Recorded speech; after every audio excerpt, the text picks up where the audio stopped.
shut down is a ridiculous thing. It makes absolutely no sense. If somebody in the US says that their startup shut down, investors will probably be like, okay, no problem. They have a lot of risk capital. They can deploy $5 million, $10 million, and write it off. Somebody here will not deploy $50,000 and write it off. The person can come to your house in the morning and ask you for his money and start throwing punches. Yeah, you need to understand your environment. So it's important for founders, even if that business idea isn't working, you can shelve it. People at early stages invest in people, not really products. So if someone is coming to invest in your company at an early stage, they've probably seen you. They know that this guy, even if this product fails, he will keep going. But that idea of, this company has shut down and all the investors' money there, you kiss it goodbye.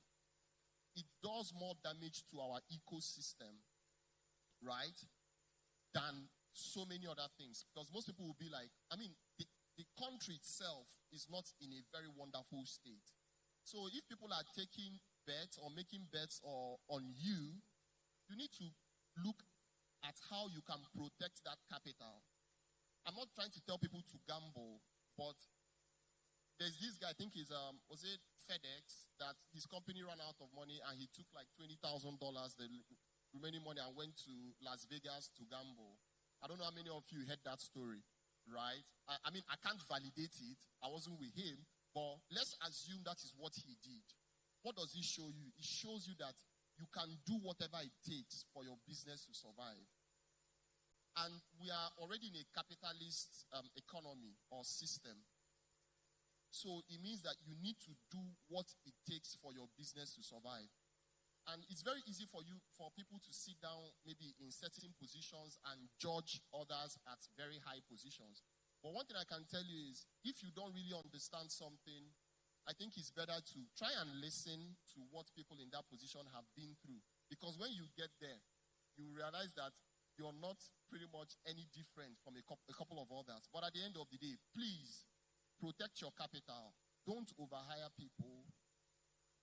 Don't hire experts. Work more with people your age, at least within your company. And as much as possible, no matter how difficult you think it will be, don't let your company die. It is ridiculous. And for someone like me, I've invested in people who said, this company died. It pissed me off, but I can tell you, it makes absolutely no sense. Looking at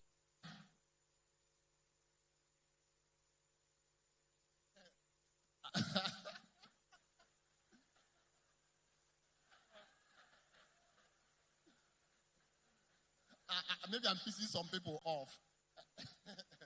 But yeah. So please don't let your company die. It makes no sense. Nobody is going to tolerate that kind of thing from here. Thank you. All right. Thank you very much. Yeah.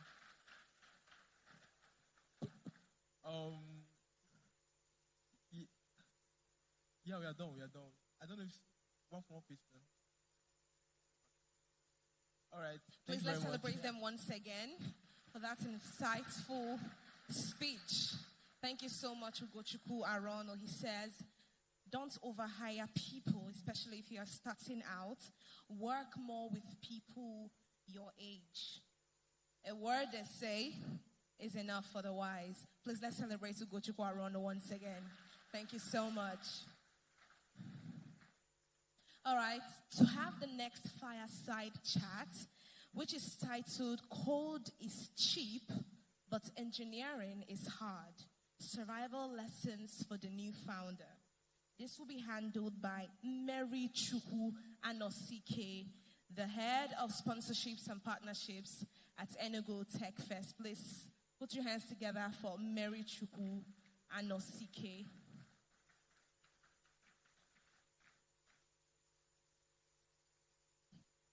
Okay, he's not available at the moment. Please, can someone fetch him wherever he is at.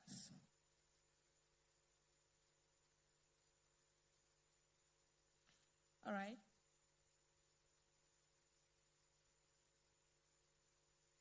While Mary Chuku is getting ready for his session on cold is cheap but engineering is hard, I'd like to remind us that yesterday was about policy, governance, and vision. His Excellency Governor Peter Mba set the tone boldly by saying the true essence or the true resource of Enugu is not what lies beneath the ground, it is what lies within its people. He reminded us that the real constraint is no longer access, it is imagination and the courage to act. Yesterday was about foundation, structure, and intent in action. But today, we move from policy to people. That is why today is about talent, startups, and investment. So we're talking to you about how to invest, how to go about it, the people you need while you're starting out, and how to go about it. Mary Chukwu is here. So please put your hands together for him as he comes on stage to introduce the next fireside chat segment on Code is Cheap, but Engineering is Hard. Please celebrate him one more time. Thank you.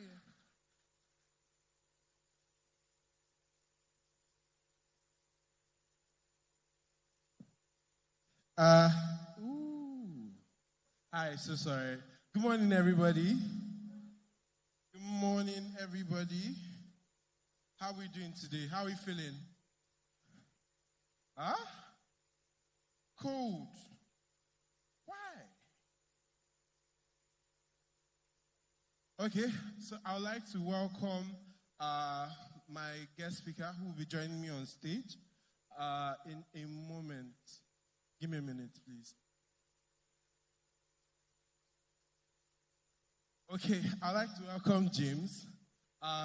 Please, can we give a big round of applause to Mr. James as he comes on stage?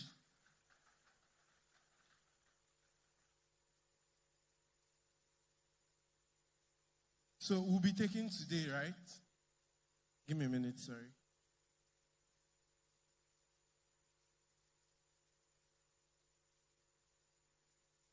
Hi, Mr. James, good afternoon.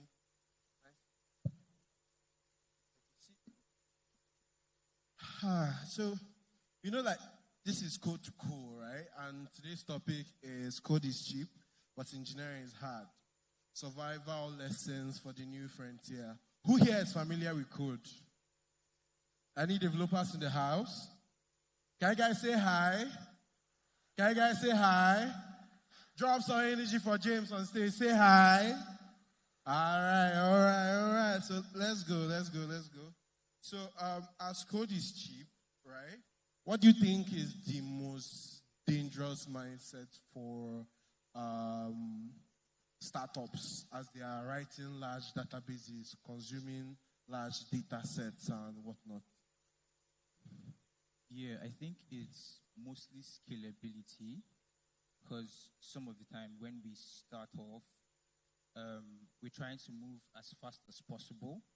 We're trying to gain customers. We're trying to make as much money as possible. I mean, I get it, right? It's natural instinct to want to do that. But then eventually, when we try to maybe transition from what we currently offer to offer new services or new features, we would find out that the old way of doing things does not work. And we find out that the foundation that we laid that should have taken us to where we wanted to go has now become faulty, such that going forward is not as easy as we had envisaged. We would now have to rewrite or redesign everything that we previously did, and that's one problem that most modern companies have now, where They Okay. don't start off intentional. I Okay. feel like they start off from a place of wanting to solve a problem. They don't really think about the architecture. They don't really think about the foundations. And so when they start off, they try to like lay the wrong foundations, and then that eventually gets to the point where it bites them.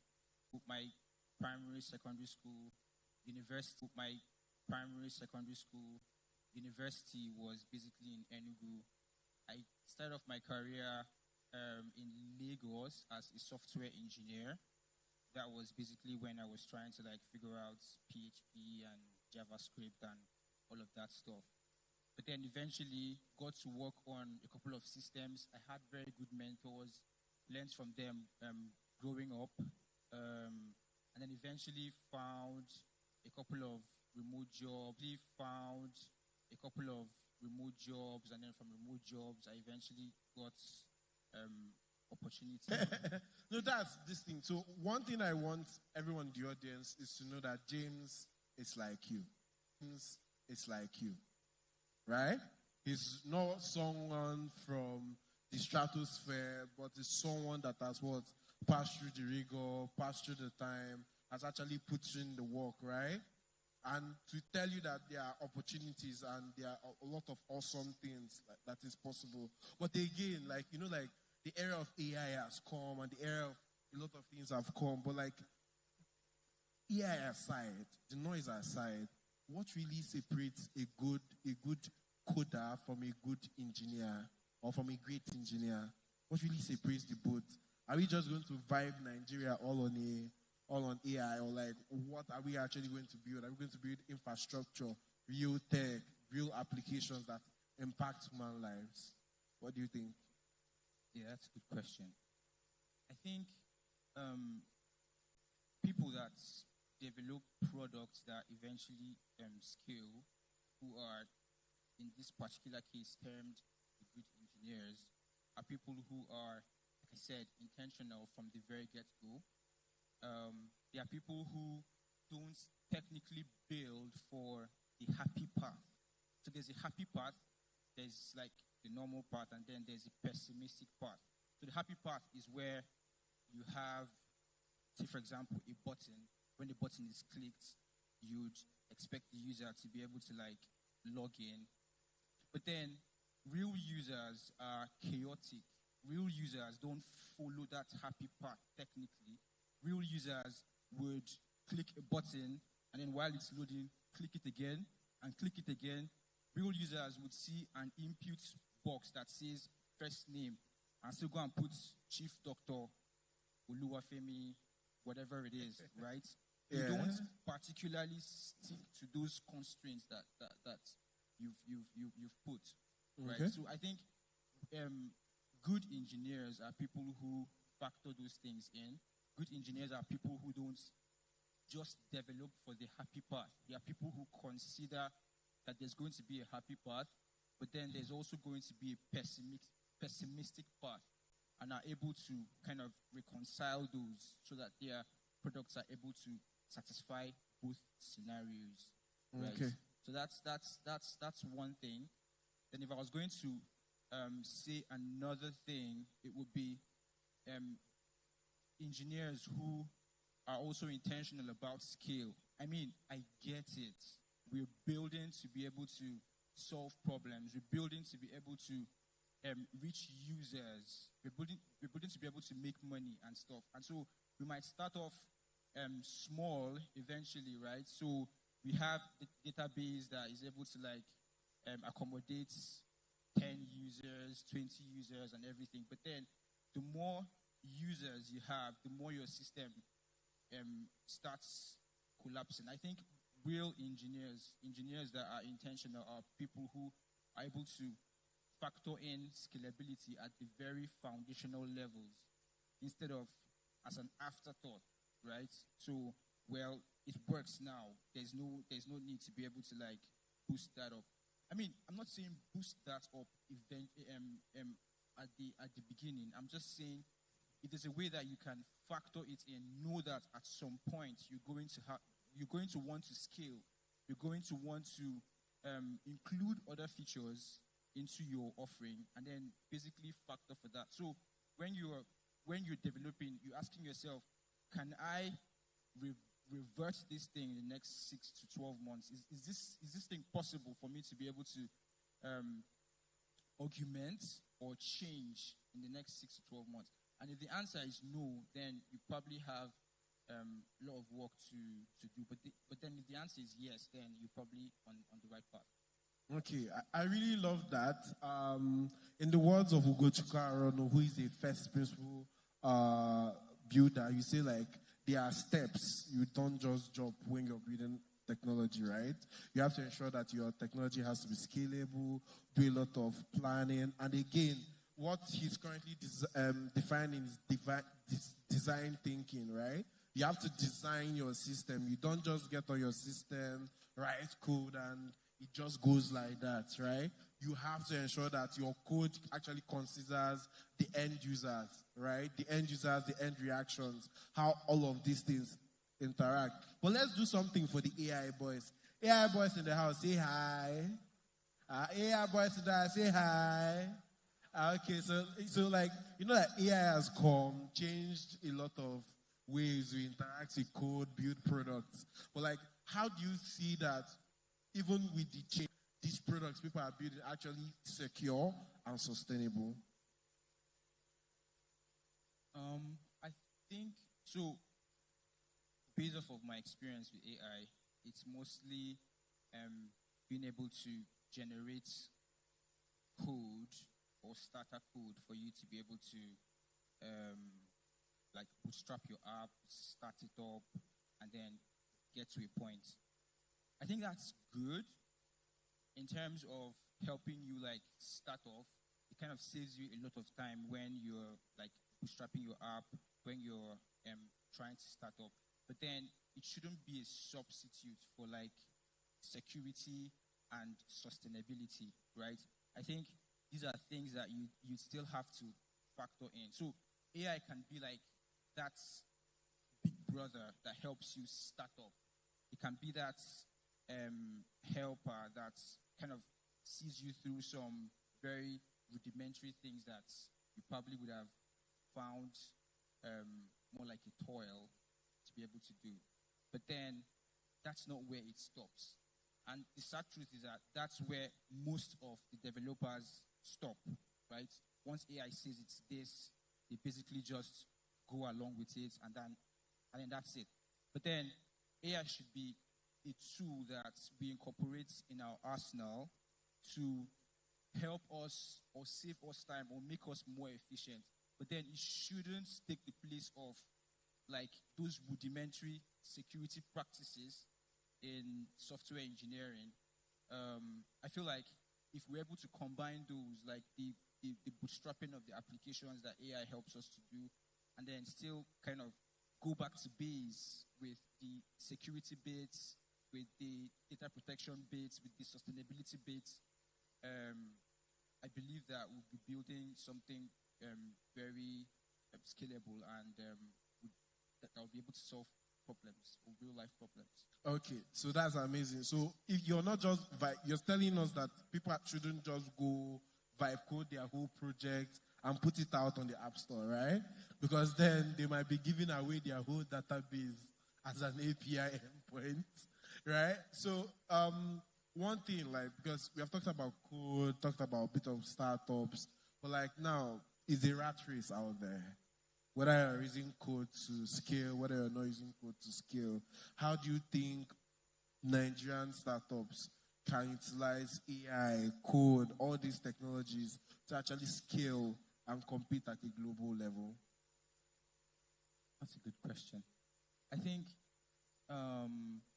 so we have quite peculiar constraints in Nigeria, given that we are a developing country. For example, like in Europe, in North America, they have more established systems that help with some of these things. Like you have better infrastructure, you have power supply, you have some of these things at your disposal. I think some of these things are not quite or easily obtainable in Nigeria. My advice for Nigerian startups and developers would be to embrace these constraints. Some people argue that constraints are good depending on how you frame it. So if you see constraints as a bad thing, well, I don't have light, I don't have electricity, I don't have internet, how am I able to do these things that I really want to do? Well, you might be right. You are right because that's your reality. But then it doesn't really solve any problem. I think the people that actually make it are people who are able to embrace that constraint and use it as a tool in their arsenal. I came back and I saw how OPay operates. OPay, Money Point, this very fast transfer. I think I spoke to a driver and he said that if you have not seen the alert on your phone using OPay, it means that the person has not sent it. That was basically what, and he said that with 100% assuredness, because OPay has been able to embrace that constraint that is particular to Nigerians and then use it to their benefit, right? They didn't go ahead complaining, well, there should be contactless, there should be all these very fancy things that you can see in the Western world. They were able to look at the very peculiar problems that Nigeria had and then use those, streamline those to be able to come out with a very useful tool that now is solving many people's problems. I don't know any merchant that is not using either OPay or Money Point. So that's amazing. So our time is out. Okay. So I would just like to ask you, is there anything you like to tell the future builders as we go off stage? The future builders as we go off stage right now? I think if there was one thing I would say, there are no shortcuts to this. I feel many people are looking for the very easy way out. They're looking for, how am I able to scale my company in the next 2 years and stuff. I'm not saying that's not possible. I'm just saying that shouldn't be the goal. I think the goal should basically be trying to look for a problem and solving that problem to the best of your ability, to the point where users are able to identify you as the problem solver for that particular problem. That's your niche. That's your base, right? So stay the entire process. It might be a bit hard. I mean, I don't mean to be a Debbie Downer here, but then that's the reality, right? Stay the process. It might be a bit hard, but then if your focus is solving a real problem, real user problems, I believe that it's just a matter of time before everything comes together. Yeah. So that's amazing. That's time. Please, can we give him a big round of applause as we step off the stage? So this is James Olidia. So if you're available later, you can come connect to him. He's an experienced software developer in the space. Thank you. Thank you so much. Please put your hands together once again for Mary Chupu and James. James' word to each and every one of us, founder or not, is that you should be a problem solver. In a world where people are always looking for the get-rich-quick scheme or the next thing that will make them blow overnight, James' word is simple and short. Be a problem solver. Look for real problems in your environment and solve them. That way, you are more meaningful in that thing that you're doing. Please put your hands together again for James. Thank you so much. Thank you. And moving really fast, we have a panel discussion next. It's about, the topic says, can tech hubs do it alone? Excuse me.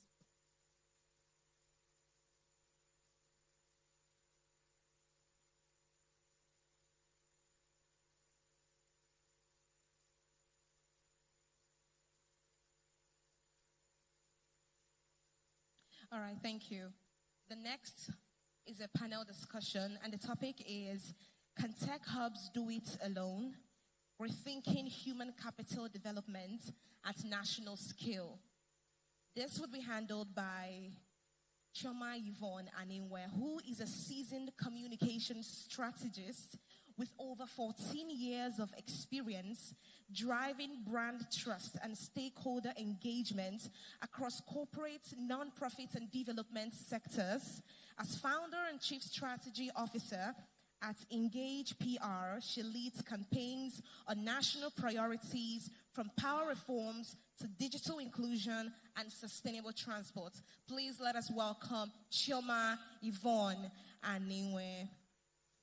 Please put your hands together for her as she walks on stage.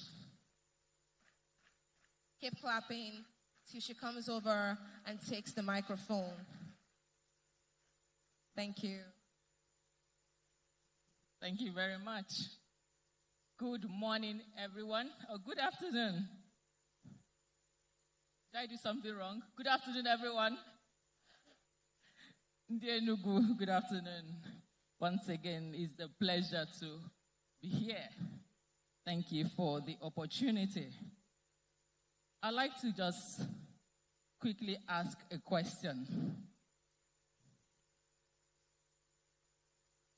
If the universities were shut down for 5 years, do you think that we will innovate faster? Do you think that we will grow faster tech-wise? Hold that thought. Hold it. My second question would be, if the tech hubs disappeared tomorrow, do you think that Nigeria's digital talent would disappear? Still hold it. Because I'm going to bring very fine gentlemen in the room who would discuss, can tech hubs do it alone? Do you think tech hubs can do it alone? Those are the questions that will be answered by very seasoned gentlemen in the room. I'd like to quickly call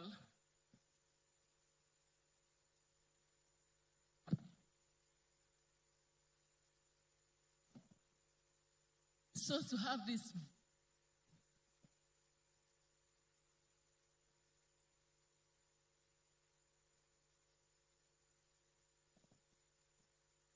okay, so while I wait for the very intelligent, smart gentleman that will be joining me, we started a conversation. I said, if schools were shut down, if universities were shut for 5 years,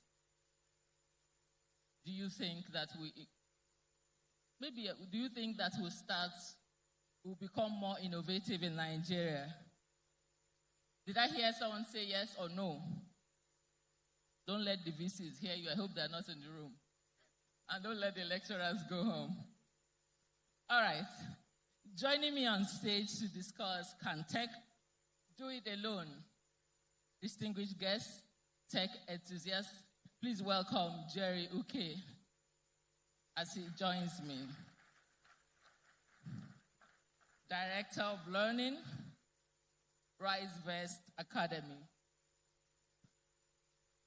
Joining him, please let's keep clapping, let's encourage him. Thank you very much.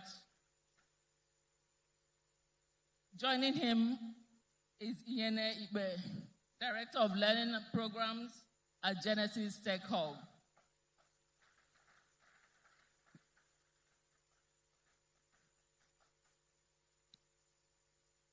I'd like to respectfully call Chuks Edoga to join us.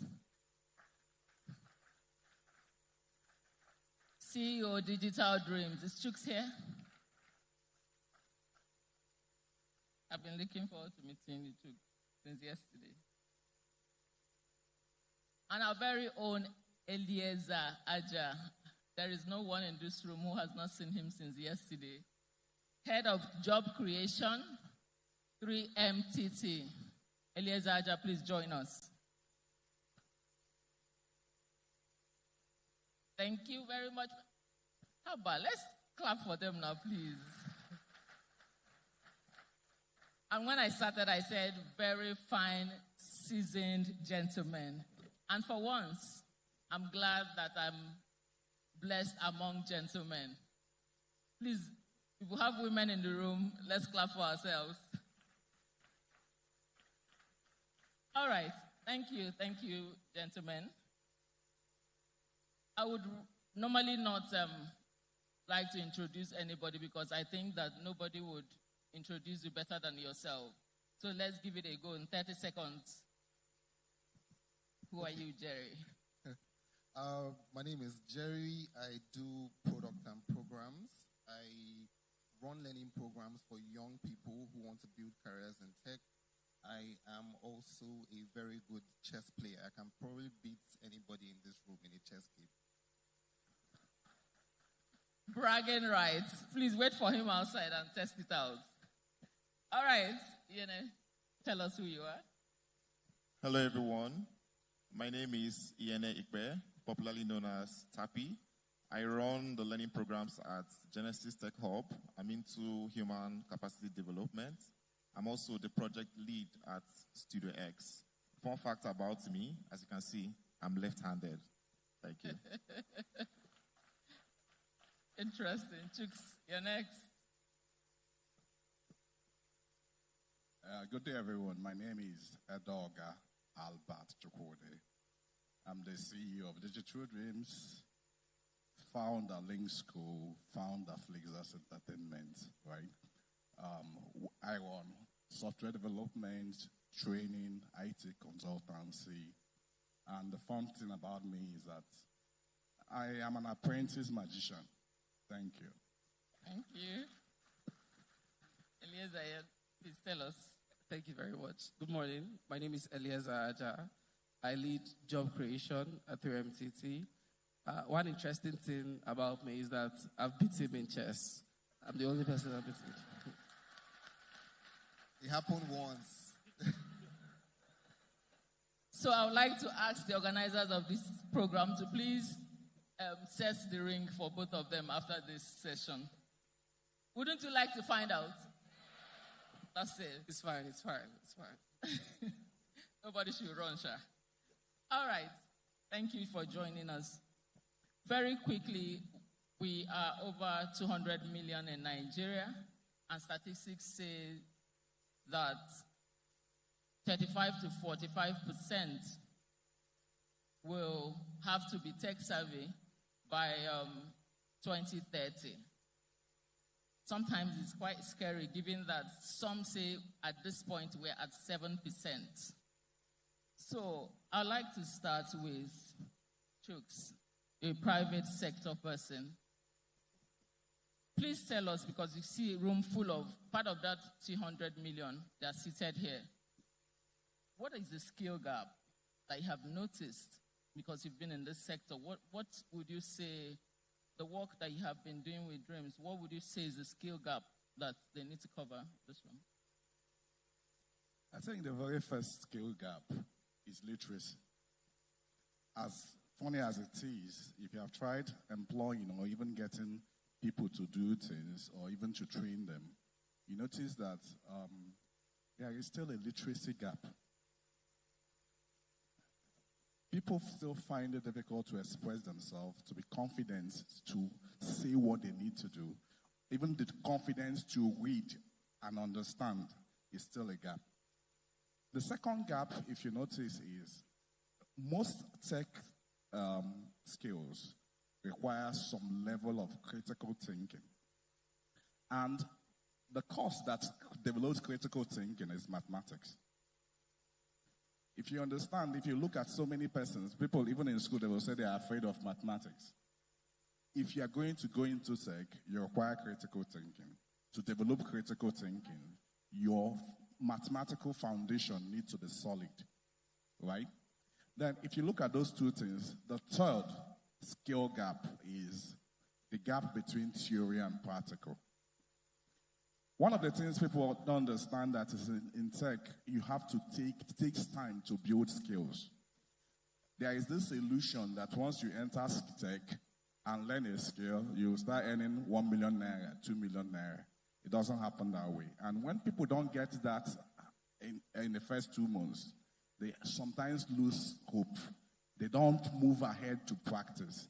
It takes time to hone your skill, to practice, understanding the fundamentals, pushing your skill to the point where you are a professional.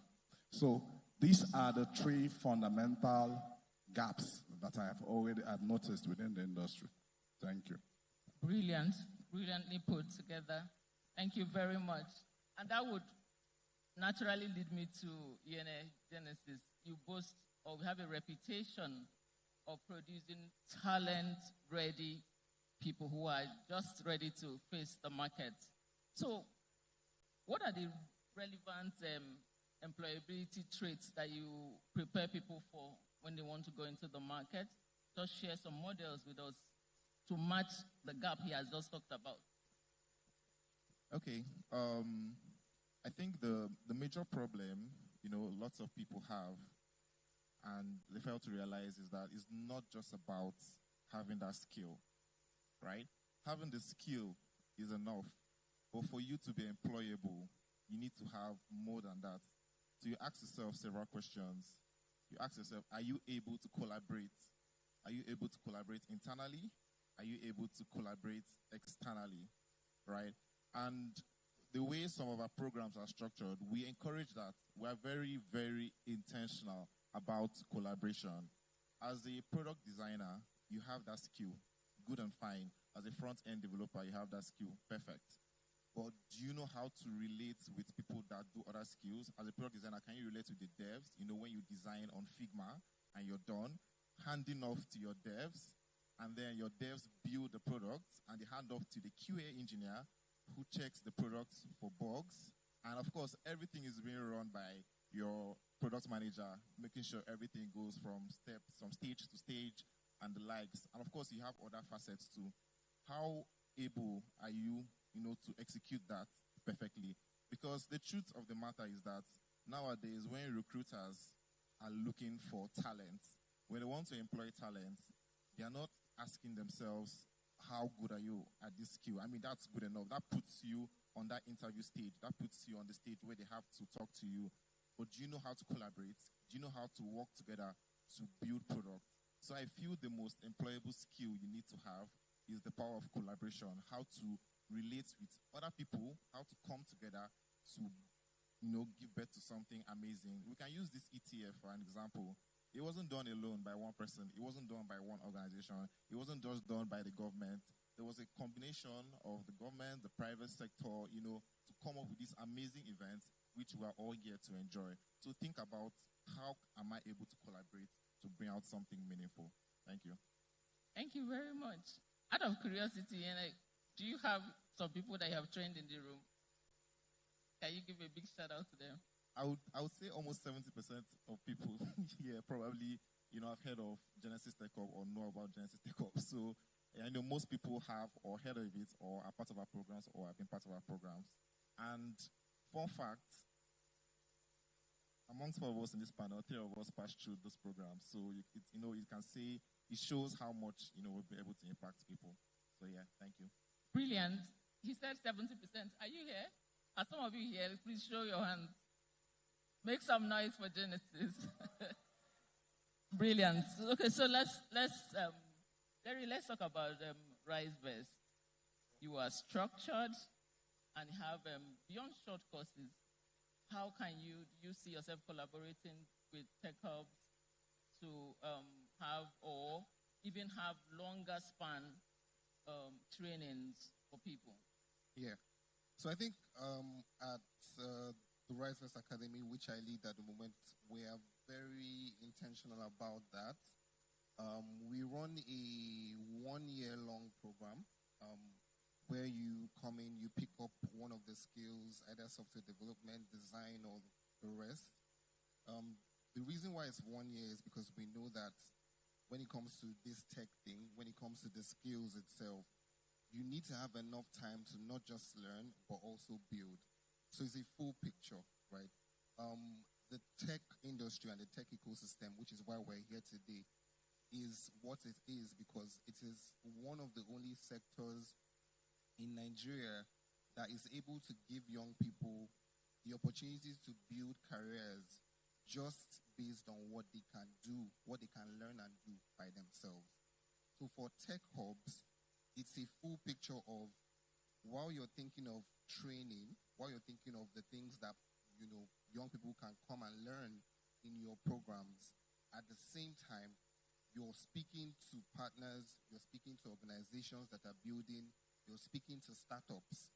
Because the whole pipeline, everything that's going on is also largely powered by the jobs that have been created by organizations and created by the startup industry, which is huge, not just in Nigeria, also outside. You have a lot of companies outside Nigeria that are looking to hire Africans, right? I've been opportune to work with a number of them. They are actively looking to, work with Nigerians, work with Africans, because they see that aside from the skill, we have the grades, we're able to actually do the work from start to finish, right? So tech ops have to look at it, step back, look at the training programs, make sure that the training programs are as well versed as they should be.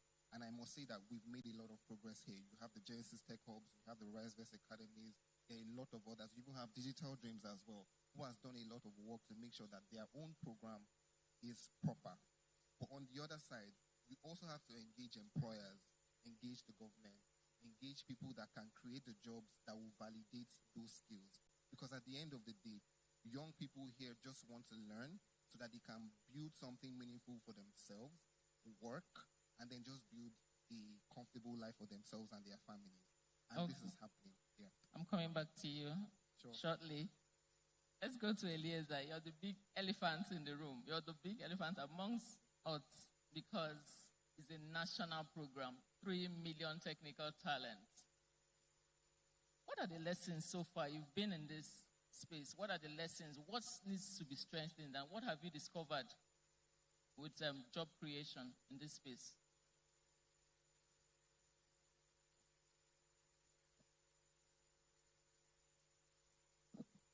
Thank you so much. I think from the work we've done at 3MTT, which is typically an iterative model where every cohort, we take lessons and integrate it in the next cohort. Some of our key lessons has been that, first of all, we can't do this in isolation. It's something we have to do with, systems that work and in collaboration. So that's why we have things where we call applied learning clusters, which are tech hubs around Nigeria, like Genesis and a couple of others, that we use to enable learning so that people that want to learn are also able to find communities to drive their learning. Because we're able to find out that learning tech, code, some of these things are very difficult, stressful things. And at the end of the day, people that want to do this need communities to be able to push them and need actual structured mentorship systems to ensure that they can grow. So which means collaborating with tech hubs around the country that are able to give this support to ensure that people learn and grow is important. But on the job creation side, I think the key learning was that we don't have a proper demand identification system yet.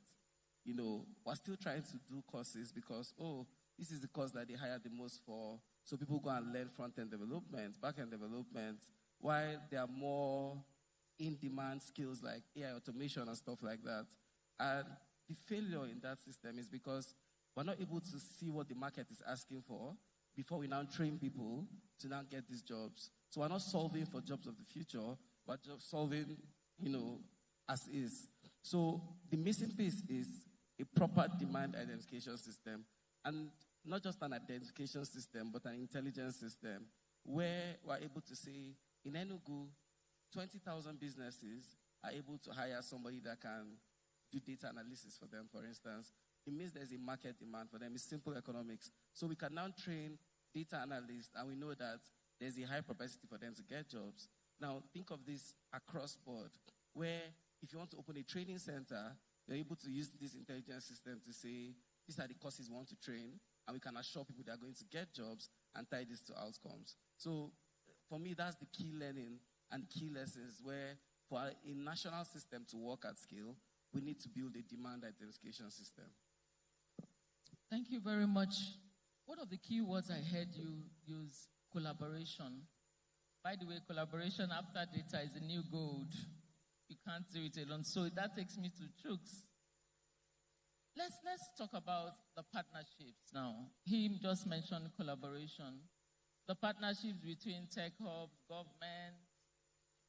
how about the underserved regions? How about, is it just about the city, Enugu? How are you reaching out? What partnership do you see there?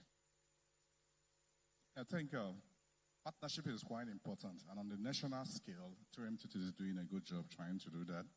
And there's also the TVET program by the federal government that is also into creative media and also digital skills, which is quite nice and is helping. But there's something that needs to be really done. We really need to have, first of all, a national certification system for these tech skills. If somebody says a front-end developer or a back-end developer or a full stack or a digital marketer, there should be a national certification system, a standard. Now, if you have that standard, you have done the first part. The second part is, how do you create incentives for people to train others on these skills? And it is, for me, I always propose this. If you have a standard, a certification system, you could say, I'm having a partnership with a hub, any hub in any of the underserved area, like a hub in Ubola for a hub in Oji River, right? If you have a system there, if you can train any person that can pass this certification exam for this skill, we are going to pay this amount. In that case, you are paying for results, you are not paying for the training. So you could also see that even if I register as a peer-to-peer, I can take 10 persons even as a developer myself and register myself within the system, train 10 persons on my own by whatever means, and they can pass this exam, and it means that I will be rewarded. Such reward system, some level of partnership, will actually help fasten the teaching and penetration of digital skills. Because it is not just hubs. I run a hub, so I understand how difficult it is. And if you are running a hub, you want to get your return on investment. Because in as much as it is a social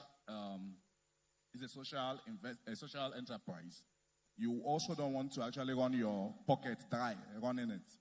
So putting it in probably in an underserved area or is in the local communities might be quite difficult.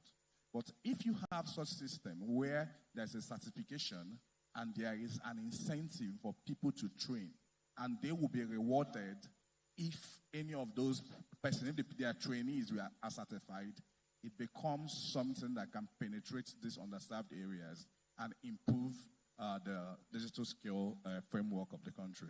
Thank you. Thank you very much. Thank you. Please, if you want to clap, let's appreciate him more. So I have always wondered if these tech terms, we just said underserved areas, can it be taught in languages?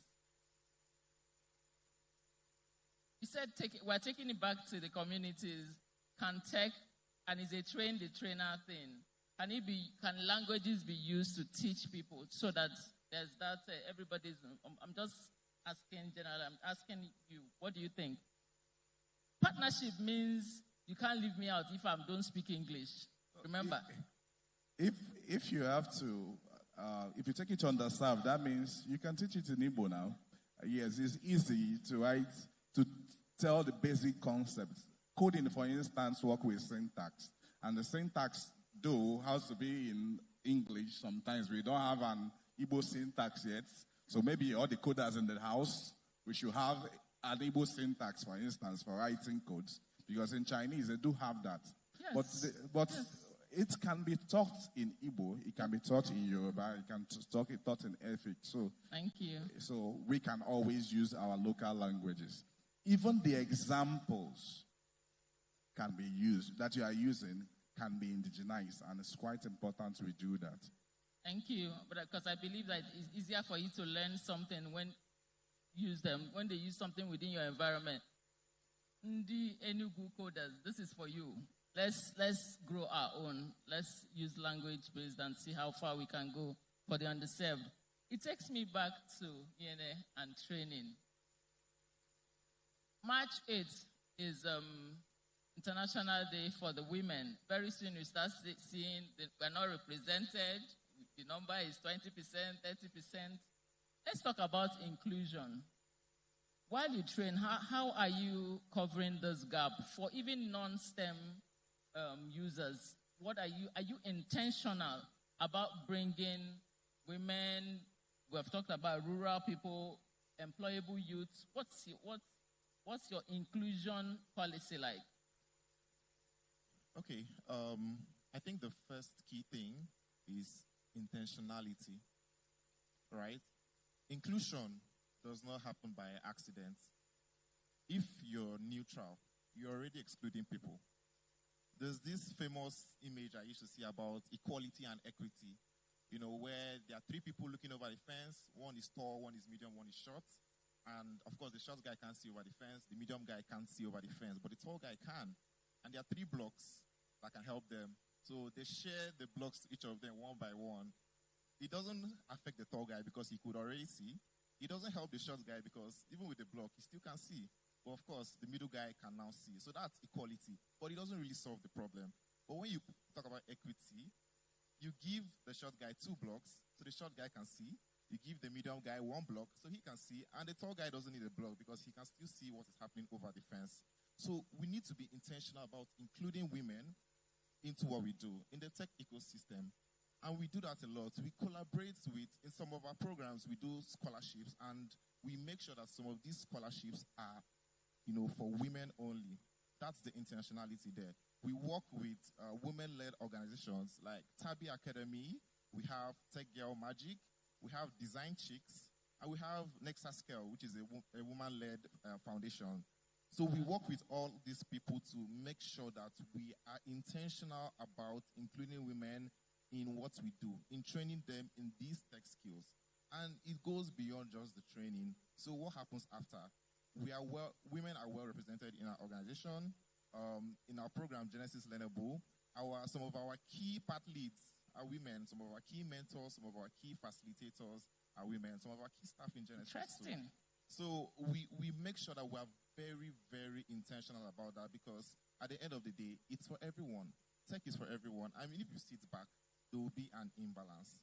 Now, to answer your question about the non-STEM users, I think there's a demystification that needs to be done. We need to decouple digital skills from STEM elitism. Now, when I say STEM, some people don't know what STEM is, so I'll tell you what STEM is. STEM is when you talk about science, technology, engineering, and mathematics. So what she's asking me basically is that how do we make sure that non-STEM people that are not in these fields, are able to access the tech skills.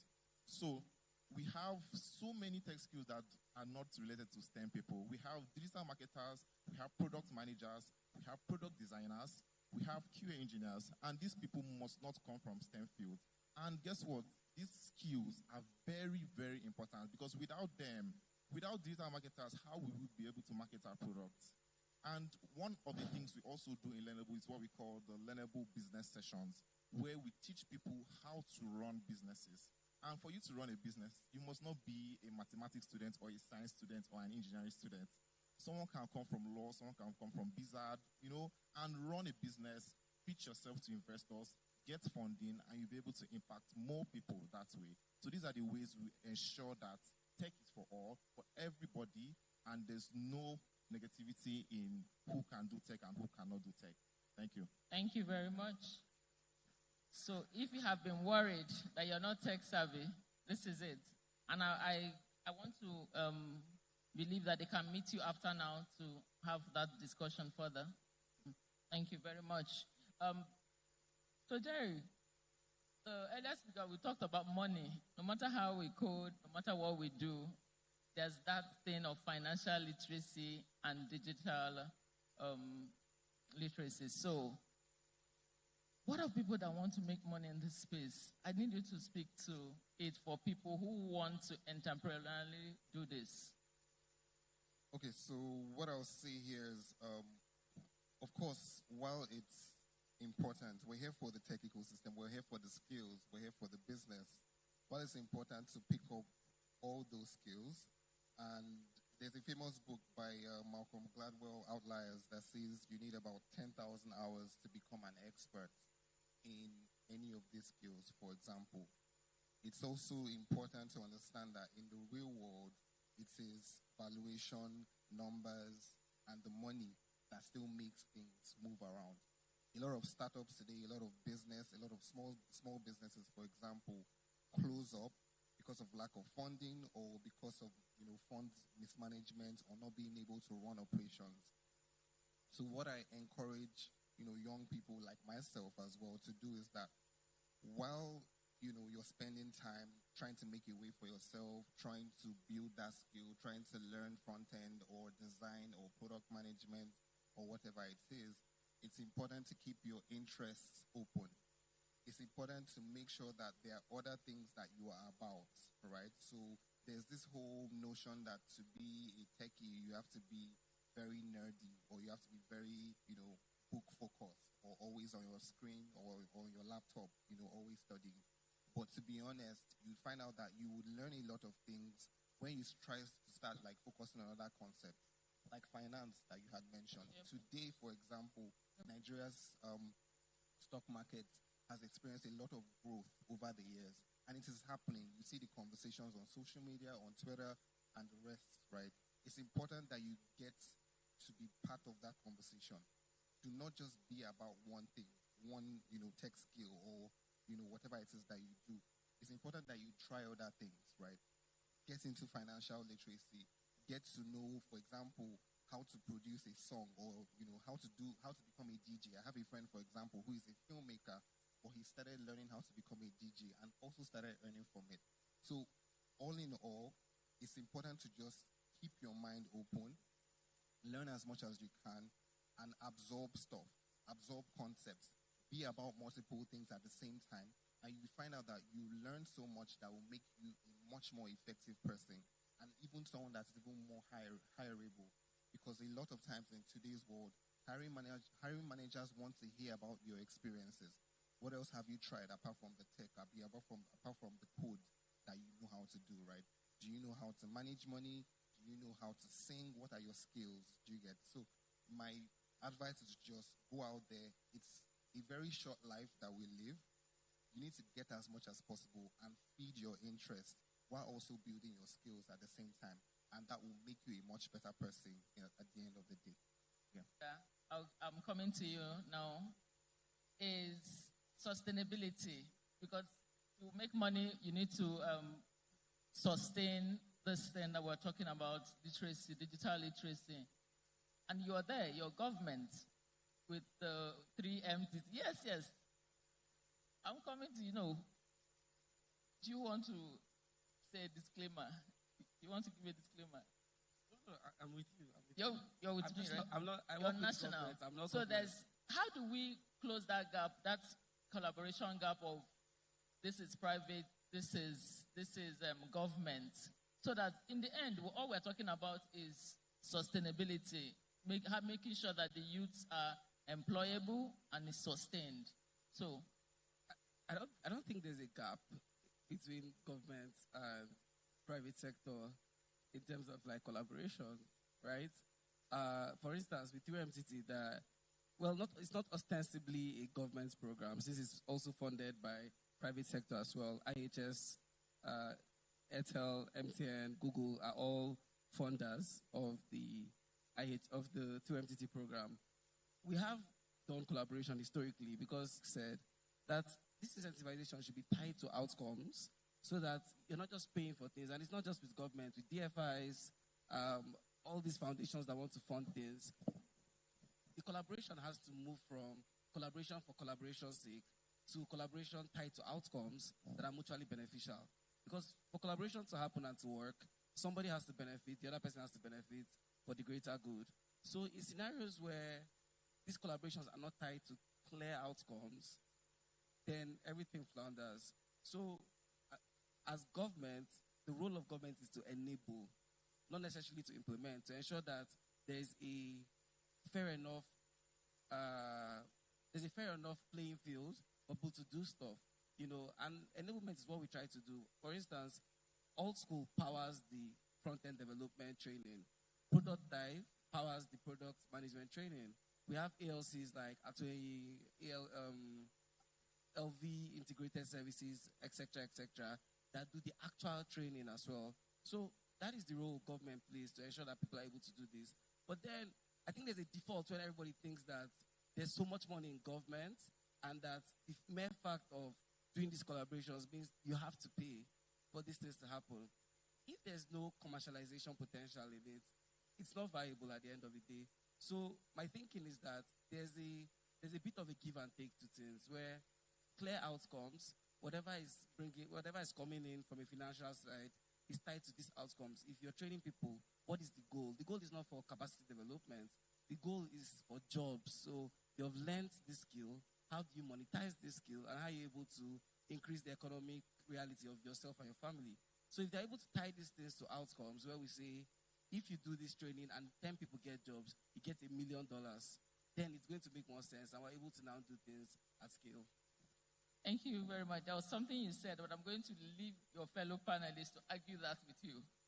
So because you mentioned, yes, that the people will expect you to pay. Please, these people in private sector, is there anything that is free? Would you want to do it free? I mean, nothing's free, really. It's a whole cycle of value creation. Everyone will want to get their money at the end of the day.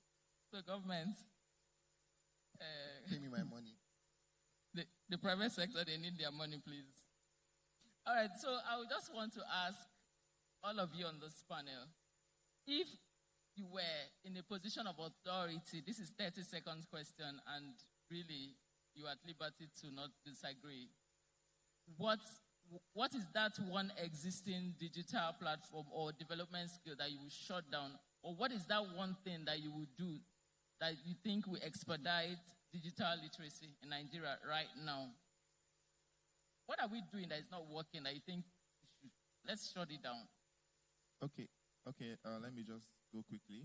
So I will just talk from the perspective of my field, right? I think one thing that distracts a lot of Nigerians, especially in tech, is I will call them certificate-driven programs, because some people join programs just to get that certificate and do their photo ops and all that. But the problem is that if these programs don't solve employability issues, if these programs don't actually give skills that make you employable, then it's a waste of resources. And Nigeria cannot afford, to waste any more resources than we are already wasting. So I think programs like this need to be properly structured to ensure that if you go through digital training, you're actually getting a skill and you're able to be employed. I hear you say they shouldn't do digital programs in university, because that's what your sound is. Part of the certificate we are talking about. If you just focus on certificates. No, Elias, please take it. That's the problem. Do you agree, Chooks? I agree, but I think I have a different approach. I think one of the things we have been doing since is supply-driven training, where we wake up and we say we want to train 1,000 persons on these, 10,000 persons on these, and things like that. You also have the other aspect where people say, this is in vogue, I want to be a software developer, I want to be this, I want to be that. Supply-driven training doesn't work. We need to start demand-driven. And what do I mean by that?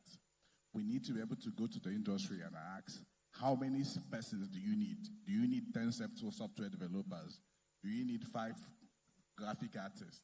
Do you need 2 persons who are going to do your social media? And be able to collate the demand. Elijah mentioned something like that earlier. When you collate the demand, you know the number of persons you are meant to train. And not only that you know the number of persons you are going to train, but you also have the places where those people are going to work. So demand-driven approach needs to be what the government, the private sector, and anybody who is focused on digital training should follow. The supply-driven approach doesn't work. Thank you. Thank you very much. So I know that a lot. Do you want to say something? Yeah, I have something different from what they had mentioned. So, personally, from my own point of view, I think the exposure to the skills that we're talking about need to be introduced. A review of curriculums. I know that education boards have been making efforts, but I think that these things need to be introduced as early as secondary school. from a personal story, I got introduced because I did computer science. I got introduced to programming at 100 level in the university. I know that it's not the same story for people in other fields. But the concern here is that you have a lot of young Nigerians who do not know that they need to have these skills until maybe they are in their 23, 24, 25 age. A personal story is when I was in the NYSC camp. At the time, I was already working with Genesis Tech Hub at that time, much earlier in my career. But what I noticed is that NYSC has this scheme called SAID.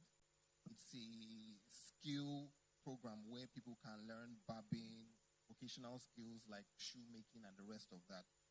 What I found out there was that majority of the young people there during their NYSC, it was at that point that they were trying to figure out what they would do right after NYSC. So they were really, really clamoring to the vocational skills, at that age. And that's a problem because when you're starting at that point, you're a bit late to the picture. So if you had started, the vocational skills or the tech skills when you were 17, 16, 18, you'd be so much better. And I'll give you examples. We have a lot of founders today that are making waves, from this place. For example, there's a Nathan Wachuku who's been recently in the news for what he's doing at Terra Industries. I have met with Nathan a couple of times. Nathan is around 22, 23. If you ask him, he will tell you that he was probably exposed and he started maybe at 14, 15, 16 to programming and the startup world. And that's what has given him that leverage. So if we can start introducing these concepts at the secondary school level, it will be much better. Right? Thank you. Thank you very much. So you have just answered the question that we were asking. It's not even a university problem. It's the fact that we should start early, put them in the curriculum, and that's against what Chooks and were saying. So that's a very interesting thought there. Now to our dear audience, would really like to hear from you. Have you got questions? Have we ignited a thought that you would want us to throw more light on, please? Any hand? Can someone help us with the mic? There's a hand there, please. Okay, we can only take 3 questions. Please, let's keep it really short.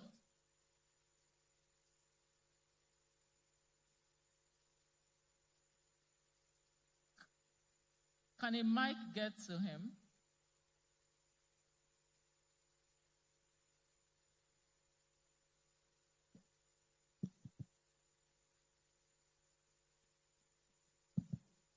Good afternoon, everyone. Good afternoon. My name is Engineer Chibuzo Chigozie Anthony. I would like to ask this question, and this brought us back to what you said. If universities shut down, if universities shut down, do they have what it takes to move us forward? I would like to tell you that if eventually university closes down for 5 years from now, that tech alone has what it takes to drive us to where we're going to. Because I am saying this because we are no longer in the job economy. We are now in the skill economy. What you have upstairs is what takes you to where you're going to, instead of what university is doing for undergraduate, producing graduates that come to the labor market to start looking for jobs. Tech has the opportunity to train people.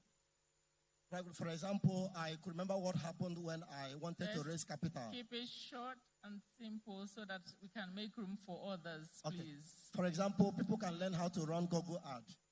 And the best you can tell any businessman is to tell him that you have what it takes to help him move. Sir, have you got a question? I haven't heard any question in between. Okay. So I am trying to answer the question you asked based on if tech has what it takes to drive us forward to where we're going to, compared to university shutdown for 5 years. Okay. Thank you very much. Thank you. Good afternoon, everyone. Good afternoon. Please, I might not be too fast, but I would like everyone to comprehend what I'm about to say. First of all, thanks to Ugochukwu and thanks to this brother Edoga, when he mentioned, first of all, based on your question, if you say school, if school shuts down, if you are not a thinker, if school shuts down, how can you start? First of all, when I was in institute here, I do go to night classes in UNEC, law faculty. I developed the habit of reading, and if anywhere I was heading to then. Then at a time, I haven't tested EFCC employment opportunity in Kaduna. I failed. But finally, 2020, I picked up. I had to start tech from scratch. If you don't have the habit of reading, you can't even go find tech because it has to do with hands-on desk. You must be actively studying once you have to do with tech. Everything is changing every single minute. So having gone deep in this, I'm based into hacking to the core. 2024 October, EFCC, the first question they threw on me. So we had someone like you. Where were you? The reason I'm saying this, if you don't develop the habit of reading, first of all, you can't even go find technology. So my question here is, based on what Brother Edoga said, you mentioned something of certification. Some people might not comprehend where you are coming from, but Cisco is doing it. You will need to be sure that you know what you're doing. Cisco, you can study anywhere, even if it's in the bush, any state, any community. But whenever you want to write the exam, come and sit for the exam. Once you make it, you can get job anywhere in the whole world. May God Almighty be with us all. I have many questions, but let me not prolong it, please. Thank you very much. Thank you. Thank you, very insightful. That will be the last. Does any lady want to speak? Is a lady holding the mic? Definitely a lady will speak. Please, after you, a lady will speak. Thank you very much. My name is John. I have a very intriguing question because while we are putting it to society that government has a role to play and institutions have a role to play, I would like to reflect the question back on you because growing up, I was part of several writing competitions, Commonwealth and the rest. So I would like to reflect the question back to you. We have a role to society in our tech hubs and what we do. But looking at influencing technology in our academy, curriculum in schools and secondary schools, how can tech hubs, right, create social clubs that children can sign up to, that they can have, let me say, code-based games that these children can start playing at the early age as a part of a program that people can be part of and people can get skills that they can deploy in the market. So I'm asking the question, where can we see opportunity as tech institutions that you can bring these people in, not necessarily as a program, not necessarily because of the certificate, but just key into interest and passion, because that's where it starts from. And from there, you can groom the next startup or founder in the next space. So I'm just asking the question relative to how can we find pockets of opportunities to create programs or create products that these people can get into from secondary school, primary school, and then we now build them up to. Yeah. Very brilliant. Thank you so much. Brilliant question there. You would want to speak to... Okay, I would just want to take the last question so we know that we're done with audience. Sorry? Okay. I wanted us to follow up. All right, Chooks. Yes, let's take the last question. Please just keep that thought. There's a lady. Please, let's appreciate her.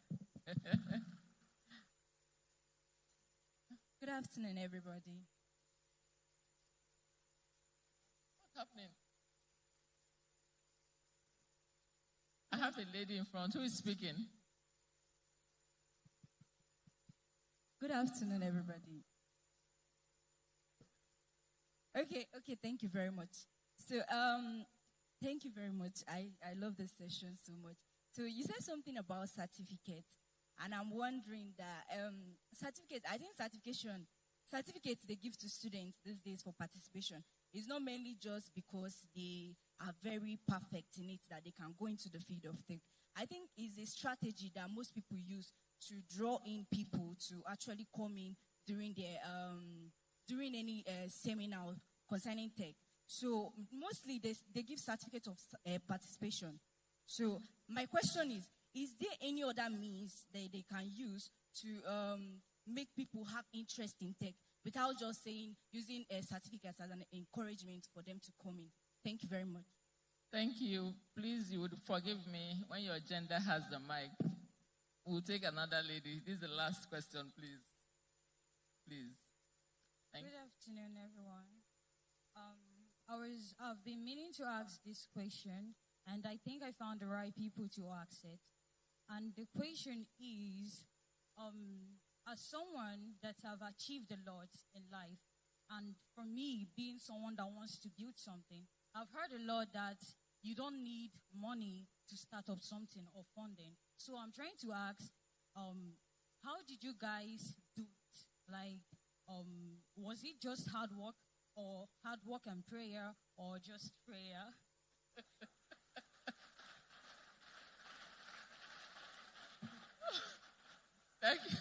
Thank you very much. You are at the right place and you get the right answer. So let's take the first one. Chooks, you want to take the first one? I want to take his question on training for people and embedding tech in the curriculum. It's important from what Jerry said that when you start learning early. And I have 2 points to make. First of all is this. We need, as a policy, as a national police or a state policy, to create incentives for companies that are playing in the tech industry to sponsor clubs or sponsor the ICT labs of school as part of their corporate social responsibility. It is quite important. You need to create that as an incentive.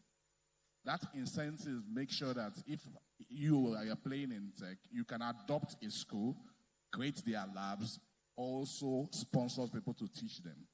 But there should be a clear tax incentive because everything ends up in Naira and Kobo. The second one is this.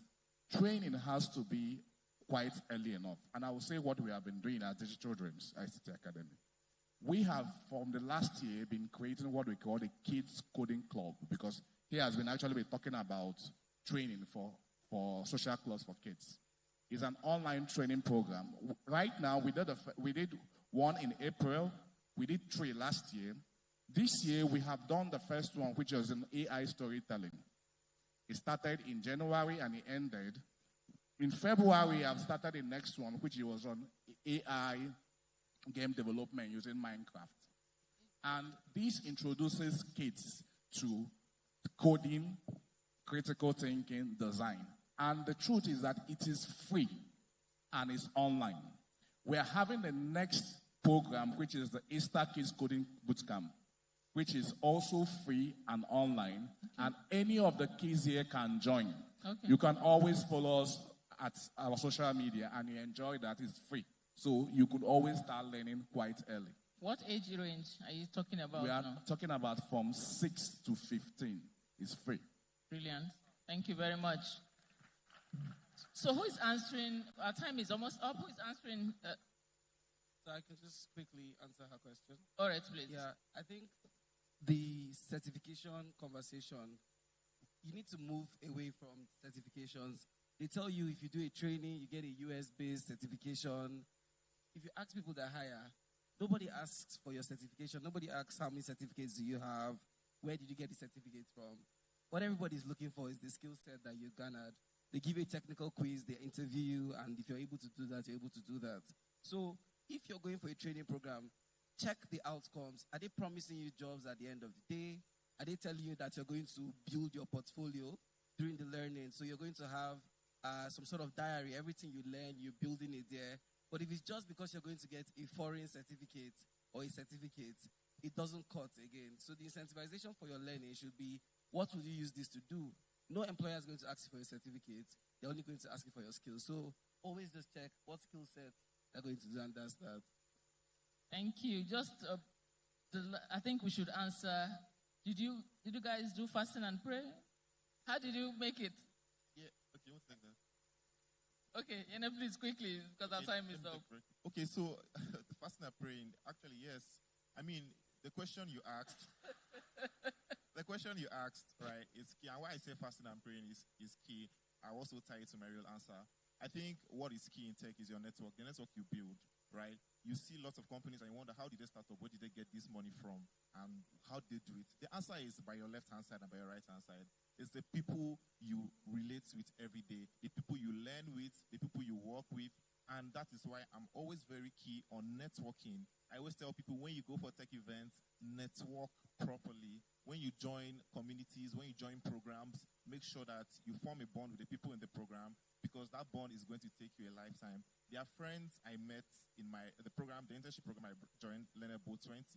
There are friends I met there, and what we do today together, people wonder how did they start, but it's from that friendship that we got more people that have the skill sets required to do what we do, and we're able to get funding, and we're able to, do amazing stuff. So networking is key, and you need to take that very important. Thank you. We're out of time. Jerry, please just add your one bit, and we have to leave. But yeah, so just to add to what he said, yes, networking is very important, but as well, you have to be the most hardworking person in the room. And I'll give you a reality check before we leave. This is 2026, and it's probably the worst time to be a newbie in tech. However, if you're still the most hardworking person in the room, you're still going to shine, build your skills, and get everything. I'll give you the reality check. Dangote is still working for more money today. Davido is still working for more money today. Ugochukwu Aronu, for example, who is a superstar, has been a superstar for years, is still working today like today is his first day. So if you have all these big superstars grinding on a daily basis, you must key into that, and you must be the most hardworking person for yourself as well. Thank you very much. It's been an interesting conversation with all of you. Let's put your hands together for this beautiful team. If Enugu gets it right, then Nigeria will get it right. Thank you very much for listening to us. Okay, a quick picture session for them. And I hope you understand that fasting and prayer works too. So fast and pray and put in the work, and God will do it for you. Amen? Thank you very much. Please put your hands together again for them. Thank you so much, Choma, Yvonne, Aningwe, and team, for that beautiful panel discussion. We have taken it all the way from building scalable digital products from Africa down to driving financial inclusion and digital payments innovation in Nigeria's heartland, down to survival lessons for the new frontier, and to this panel discussion on can tech hubs, do it alone. To take us to the next segment, I will not be handling that. I'd like to introduce my next co-host to take over for the rest of the day. He's someone I respect so much, mostly in the film industry, for what he has done and what he is going to do. Please join me and welcome Lorenzo Menakaya. Please put your hands together for him as he takes over for the rest of the day. And please give him the energy that he deserves. Keep clapping till he comes here and takes the microphone. Thank you so much. Lorenzo, take it away. Thank you. Thank you, Nalu. Good afternoon, ladies and gentlemen. Oh, wow. Y'all prefer females? Because I can get her back and add some money to her fee. Good afternoon, ladies and gentlemen. Good afternoon to future billionaires. Okay, they answered. Good afternoon to future prayer warriors and, that would make billions after praying, that sort of thing. It works. It works. I'm excited to be here again. Yesterday was amazing. We had His Excellency, the Governor of Enugu State, the Commissioner for Innovation, Science, and Technology. And of course, I was on the stage with a co-compare who led us, of course, who led the team of compares. So, yeah, today is not an exception. I'm taking my time to prepare for them to get ready because the next conversation, but I want you guys to understand something. I've been thinking about it. I've been calculating money since I walked into this place because I see a lot of our young people, a lot of great people doing great stuff. Someone like Ugochukwu Arona, that he just walked out. I just imagine what he has in his account. It's just imagination. You know, someone like Napa Onwosa. Hey, money people. You know, some people that we know, they've done great stuff and they're still doing great stuff. And then I'm looking at young people, 16-year-olds, 17, 18, from UNN, from ASUT, from IMT, from Caritas, from Go Uni, from Renaissance, to all the other institutions around us, you know, Nnamdi Azikiwe University, and all around. And how interested and invested they are in this thing going on here today. And then I think to myself, in years to come, I'm not talking about many years to come, I'm talking about in a decade or even less than that, we'll have a lot more billionaires and millionaires and dollars that would also come here to speak to the next set of students that are in school and are interested in becoming like them. And I look at your faces and I can see some of you. That's why I try to take as many pictures as I can, so that when, you know, like my sister, you know, over there, when she's done working hard, coding, programming, and then praying and fasting and becomes a billionaire, I'll identify with her.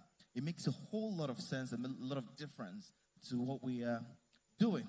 So it's time for us to go to the next thing we have in our agenda. The persons I'm going to invite, in fact, every single thing I've said before now, I was talking about them because they've done it all. They've seen it all. So it's the best thing for us now to listen to what they are doing. I'd like to, the next item we have in our agenda is a fireside chat. Tech ecosystems are not built in isolation. They are carefully designed through international platforms or intentional platforms, strategic partnerships, and experiences that shape culture and capital. From executing large-scale gatherings across multiple African cities to shaping narratives that attract founders, investors, and policymakers, building a skill requires more than management. It demands ecosystem thinking. So in this fireside chat conversation, these two people are going to reflect on the journey of designing and scaling high-impact tech platforms across Africa, unpacking the role of design, structure, and long-term vision in building movements that extend far beyond the state. So I'm going to invite the moderator first, and when I do, she'll invite the guests that she'd have on the stage with her. Now, she is a global startup advisor and a principal partner at SDC Startup School. Her experience and things I'm not sure I want to take a whole lot of time to talk about, but she's been with MasterCard Foundation and a lot of other platforms where she's been investing her energy and what she learned on time. So ladies and gentlemen, she came all the way from the Federal Capital Territory to be here with us today to moderate this next session. Let's put our hands together for Cynthia E. Chisom. We call her CEC. Please put your hands together for her. And when she comes here, she's going to let us know who her guest would be. Keep clapping. If you know who this person is, you'd be clapping. Make it louder for Cynthia. We have a female that is championing things around the world. Thank you. Please. Ore, here's a microphone for you. All right, I'll leave the stage. Thank you very much. Awesome. I think there is a call and response, right, for ETF. What's the response when we say ETF? Tomorrow is here? What? All right, so ETF 2026. Nice, nice. I'm hoping that our energy will increase as we go on. There's something that one of the panelists said in the last session, trying to answer someone who is trying to become a millionaire in 5 years. that networking is very, very critical, right? In addition to prayer, in addition to hard work, networking is very critical. This person I'm about to bring up is someone who plays a very key role in ensuring that networking happens across the globe. There are two kinds of people in any event or in any ecosystem. There are those who make it possible for networking to happen. So, for example, this event was created by someone.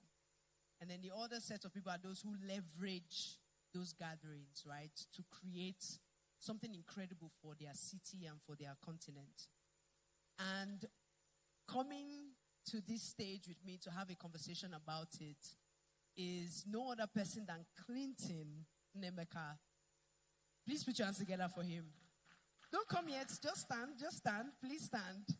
I've worked with Clinton for over 2 years, where I was the VP for Ventures and Ecosystem, working directly with him as we executed some of the largest events on the continent: the Africa Startup Festival, the Africa Technology Expo. And I've seen him really put a lot of effort to ensure that magic happens during those events. And I'm so happy that ETF has considered it really perfect to have this conversation. So please, let's invite the one and only Clinton Nemeka. Please put your hands together for him. Keep clapping, keep clapping. Keep clapping as he joins me on stage as we talk about this very, very important conversation. Keep clapping. Thank you. Thank you, Clinton. It's not easy to pull off some of these events, you know? At all. But we're going to go down into the ethos because even though it's not easy to pull these events together, we all know that these events are very essential, right? These platforms are very essential. So I want us to do a deep dive into it because I'm hoping that someone listening here today would maybe one day be responsible for creating those kinds of environments. We also have representatives from different organizations here who would also need to collaborate with those who are creating those kinds of platforms. So first off, I want you to just break that down. What's the difference between creating platforms, tech platforms, and actually building successful products? Is there a link between those two sides? Well, first of all, thank you for the question. Hi, everyone. It's really great to be in Enugu State. Big ups to the team that put this together, Eli and the Honorable Commissioner. Really, amazing event. I think that one of the very interesting things about working in these ecosystems is the fact that there are very young people who are really excited, who are really ambitious about building solutions that solve problems. And I think that it's really interesting to have events like this that bring everyone together, that gets you a step closer to probably a partner, probably an investor, or probably someone that you would do business with in the future. And in fact, just to piggyback to that person's question, I think one of the very fun things about networking is the fact that sometimes we come to these events and we are hoping to connect with an investor or a partner, and we don't try to speak to the guy that is beside us or the guy that is a few steps beside us because we feel, you're my peer. We shouldn't be talking. I'm looking for the money. You don't have it, right? But I think one of the very interesting things that I've come to realize is that the person who is sitting beside you might actually be your biggest investor in the next coming years. And you shouldn't, try to size the person up because probably he's not looking funky, he's not looking all glamorous. It's really interesting to sort of connect with people that are your peers and keep those relationships because they are really going to be interesting, going to be really relevant to you along the line. But just back to your question, the difference between building solutions and building ecosystems, right, that are very impactful. So I think that when it comes to ecosystems like this, right, which are pretty much people who are building stuff or investing in stuff, I think one of the major identifiers or major, checklists for these things is is their impact tied to it? So, for example, yes, you brought people together. Yes, you guys connected. You had lunch, and you hosted 1,000 people. But the question is, okay, after that, what's next? Right? How are you keeping that momentum alive? Right? And how are you, keeping that fire alive? And that's one thing I love about the state. They're being very intentional about what happens next. I was just at the exhibition area, and I saw someone hand me a flyer about Enugu Development Innovation Program, because application to apply or call to apply, because that's a clear next steps. Okay, I'm seeing Arinze have a hackathon, and they're funding ideas, and I love these activities because it's clear, right? You're actively supporting people, building products, building solutions. And yes, these events are really relevant because then you get them together and you're able to say, okay, you know what, this is the next step. This is who you're looking for. This is who is the next person that you should talk with. So yeah, I think it's really interesting. Thank you, Clinton, for really highlighting that ecosystems are very, very critical, because you can't build a successful product outside of your ecosystem. Correct. There's a reason why a founder in Ilorin won't see as much opportunities as a founder in Lagos, simply because people are not curating ecosystems for that founder. So that brings me to the second question around designing for scale, because you've done the ASF in Nairobi, Kenya, in Lagos, plans to even go to London, Doha, and the likes, right? How do you build for scale while still being contextual to the local realities that you are building these events at? For sure. I think one of the very things to understand is that there is no event without community, right? Community makes things happen. That you have people building stuff is what makes these activities happen. So, and I will try to answer this question from a standpoint of if you're building stuff. So, when you're building, it gets to a point where you tell yourself, okay, I need to move to a new market. Or probably I need to test new audiences. Maybe the guys in Enugu are not responding well to my product. Maybe it's time for me to consider Lagos State. It's time to consider Abuja. And the biggest question sometimes to people is, they ask themselves, when is the right time to think about this? When is the right time to say, okay, this is the time I should move? I think one of the interesting things to look out for when you're asking yourself, is it time to scale my solution? Is it time to scale my product? One of the very identifiers you need to look out for is, how far have you built in that market? So I will give you an instance. So for example, you're building a product that helps mothers, have, a great postpartum experience. And then, it's an app. It gives you access to tools and all of those things. And probably you're building this solution in Enugu State, and then you're like, okay, probably there are not a lot of mothers in Enugu State. Maybe I should go to Lagos, right?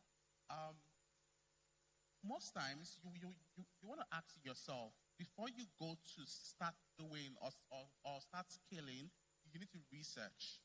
First, research that ecosystem you want to go into, or that region you want to go into. Research, okay, what is how do people respond to mobile apps? Okay, when mothers give birth, what's the experience for them postpartum, right?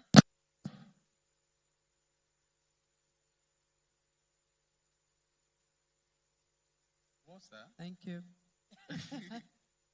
Oh, okay. I hope we're Sorry good. for that. All right. So I think we can get back to the conversation. Okay. I hope you're fine though. But then, like I was saying, research is very important. You want to research that location of that market and ask yourself, okay, what are the things I would ask or I would need my customers to do? Let me ask them the questions. You want to research that first, because you don't want to go blindly into a market that you do not have any way to navigate it. And research helps. The other thing that's very important is, what's the depth of work you've done in your current market? Most times you've just put out a newsletter or run a campaign for 1 week and you're like, okay, now it's time to move. No, it's not time to move. You still need to deepen your impact in your current market, right? You want to know, you want to ask yourself this question first. Have you actively deepened your impact in this market? Have you done all you can to market to people that would be your potential customers? Have you done all there is to do to partner with organizations that could help take you a step further in your current market? The third thing you want to look out for is, have you tried to pivot smartly, right? And when I mean pivot, I mean instead of targeting mothers, how about you target newly wedded couples, right? You want to be very particular about how do you maximize your work in your current market before you think of expanding. But when you're scaling and you think it's the right time to scale, one of the things that I've seen to be really beneficial is partnerships. You can never do things alone. No matter how smart or how good you think you are, you can never do things alone. It's either if you're building a product, a new ecosystem, an event, whatever, you can never do it alone. And when you're scaling to a new market, you want to ask yourself, who can I identify in this market that can complement the current offers that I have? I've seen this work out with many products that expanded. For example, Spyro expanded to a new region, and with Spyro, they offered the bikes, but they also offered the batteries. And so what they did when they were moving was ask themselves, okay, can we find a partner in Uganda that can offer us a battery as a service? Because then they would not start thinking about the overhead cost of having to build battery infrastructure. It was simply them going to partner with organizations in that market that can complement their solutions.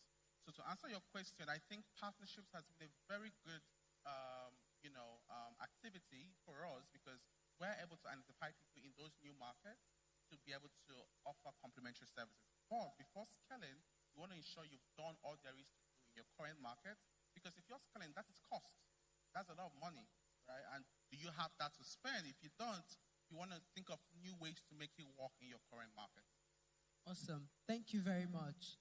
So I want us to go to the second category of people in the room, right? So when you create these kinds of platforms for people to connect, for different players to really find themselves in the same room, how can a young person, how can someone who is new to these ecosystem conversations basically prepare and leverage the most so that they can draw a lot from those kinds of places, right, that are being curated?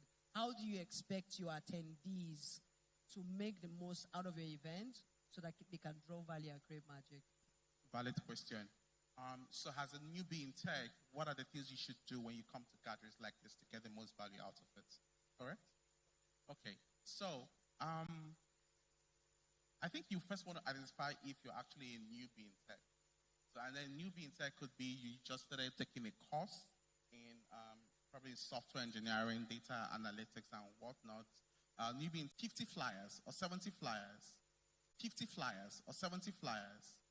And when she came to that event, all she was focused on was connecting with corporate attendees, enterprises, folks she knew that could employ her. And she went to each one, gave them a flyer, and said, this is about me, this is what I do. She gave them a quick 1-minute speech about who she is and how she can contribute to that company, right? And she did that, and she exhausted her flyers. Now, imagine my surprise when I log on to Twitter a week after, and I see one of the exhibitors say, oh, we hired this lady who gave us a flyer. Right? So, there is no one quick fix to maximizing opportunities from events. It just boils down to you thinking, okay, how do I do something different? I mean, typically when we come to these events, it's pretty much, oh, hi, how are you? This is who am I? Blah, blah, blah. Here's my, my card. Talk to you later. And you move to the next person, right? But you want to ask yourself, how do you reduce that friction? And it boils down to knowing what you indeed want. And also understanding that not everything would happen immediately. Some things take a while, right? I've had people that I was nurturing to work with 3 years back, and I'm only getting to work with them this year or probably last year, right? So when you're coming to this sort of events, you want to ask yourself, okay, am I looking for people to, probably I'm a founder, and I'm looking for talent to work with. Okay, so I'm looking for talent, and I should be focused more on probably going to the training lounge to speak with people, probably even just putting a post and saying, oh, I'm attending ETF and I'm looking for these roles. If you want to work with a viable startup, please let us have a meeting at the event, right? It could also boil down to if you're looking for employers, again, it's about speaking to these people and understanding how exactly can you build those personal relationships. Because most times we come to these events and we're like, okay, you know what? I want to leave this event. Yes, I mean, there is the foundation that if you're coming to the event, there must be an outcome. You must, get 3, 4, 5 leads, right? But you also need to understand that everything won't happen there. So you mustn't make every interaction transactional. You might say, okay, you know what? I want to connect with you. I want to build a personal relationship with you. We might not get to work now, but probably 2, 3 years down the line, or even a few months down the line, things will work out. But you want to establish those relationships in events like this, because then you're able to keep them, you're able to connect with them, and not it being a pure, you don't have what I want, I'm moving on, right? So that's really important. And just understanding that, some of the outliers in our current ecosystem were people that did things differently. I just gave the example of the lady that printed her CV in flyers. That was different. No one else did that, right? So you want to ask yourself, okay, how do I do things differently that is not the typical way people do it? And that's really just one of the major successes. Yes, I totally agree. I, for one, have a story that is very interesting. I actually raised my first funding from a networking lounge at an event in Abuja, and I'd always known the person, right? But that space just created room for that kind of conversation to happen, and that led to investment. I don't know if you noticed, there was this guy at Tech Cabal that printed what he does in a very large bag.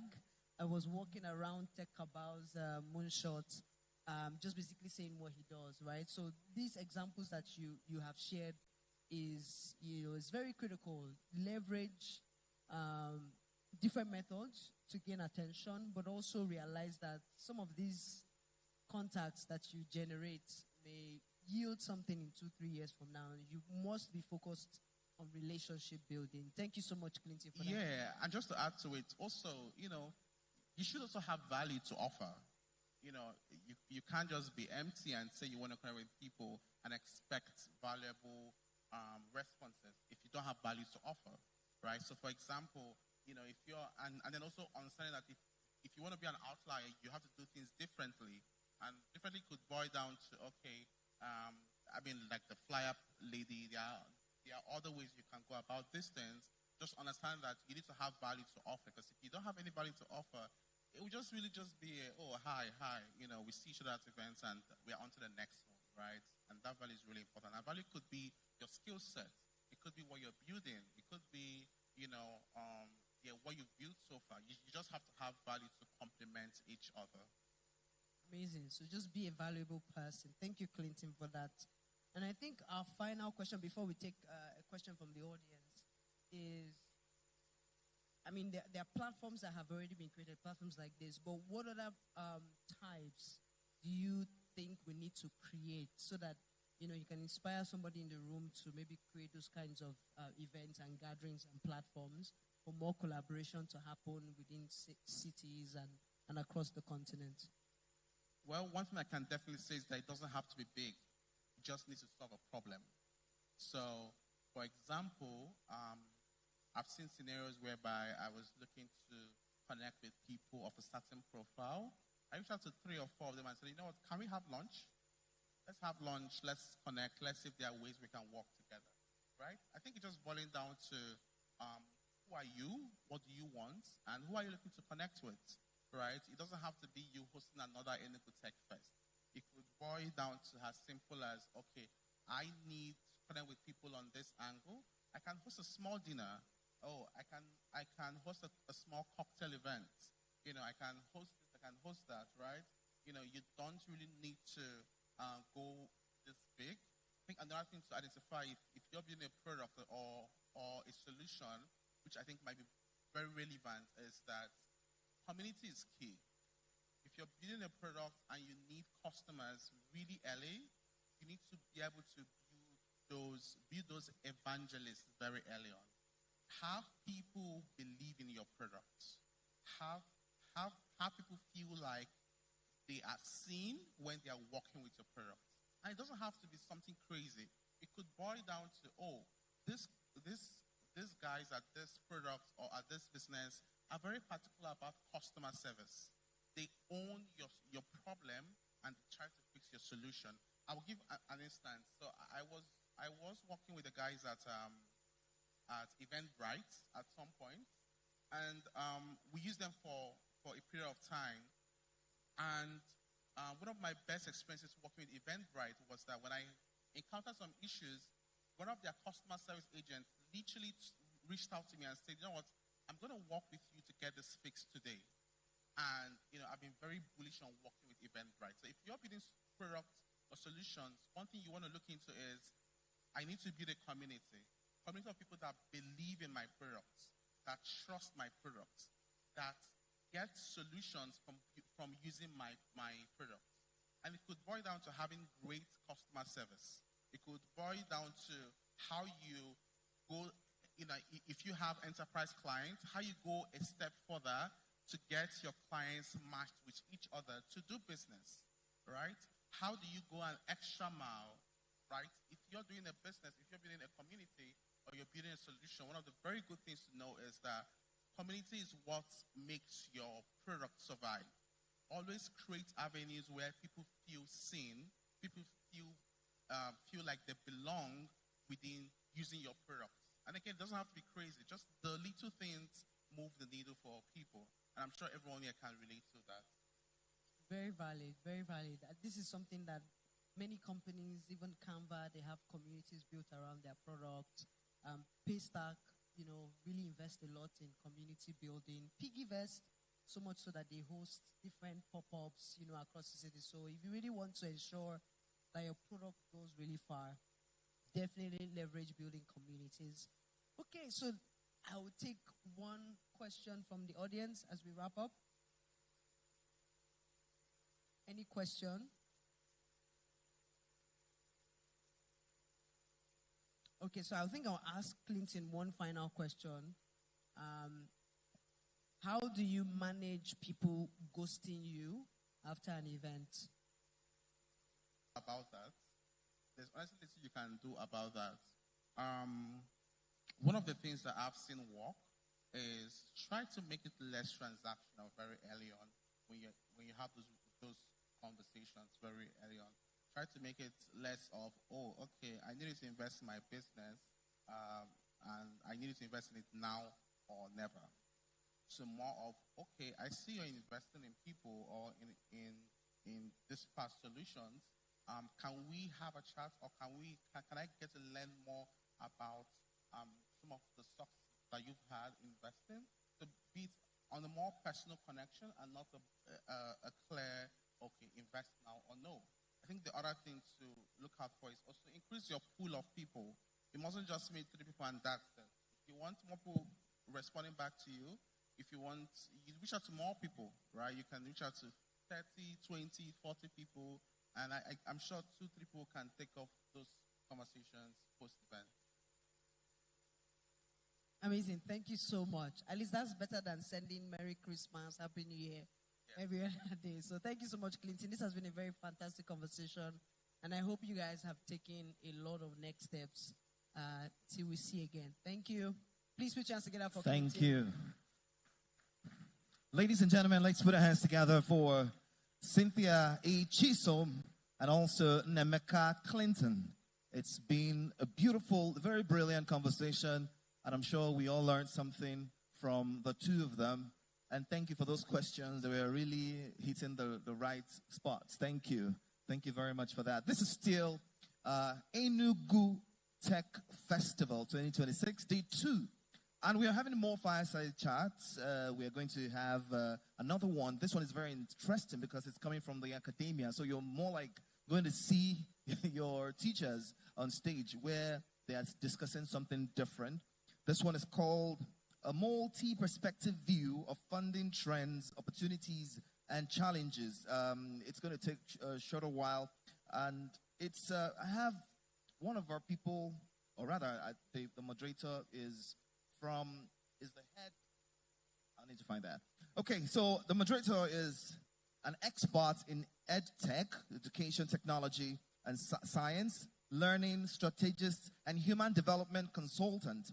And she is head of department biotechnology, Peaceland University, Enugu State. Please put your hands together for Dr. Chinenye Angela Ozago as she steps up to take us on this round. Of course, she's going to introduce the guests we have to sit on this fireside chat as we commence more and more conversations. Please, we're getting the stage ready for the conversation because I'm thinking it's going to be more than just the person, the guest, one guest, but more guests. Please put your hands together for Dr. Chinenye Angela Ozago. She's been very, very active throughout this festival, and I'm sure she's going to do more. Thank you, ma'am, for coming. Thank you, Lorenzo. Good afternoon, everybody. Good afternoon, everyone.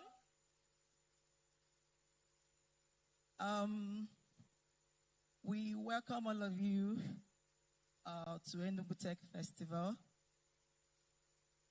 We welcome our innovators, change makers, our investors. We are about to get into one of the pivotal panels for this program, where we will delve into the areas as it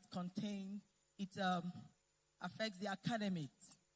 And the topic is, our research work ever going to leave the pages of journals, turning academic ideas into startup and real-world impact?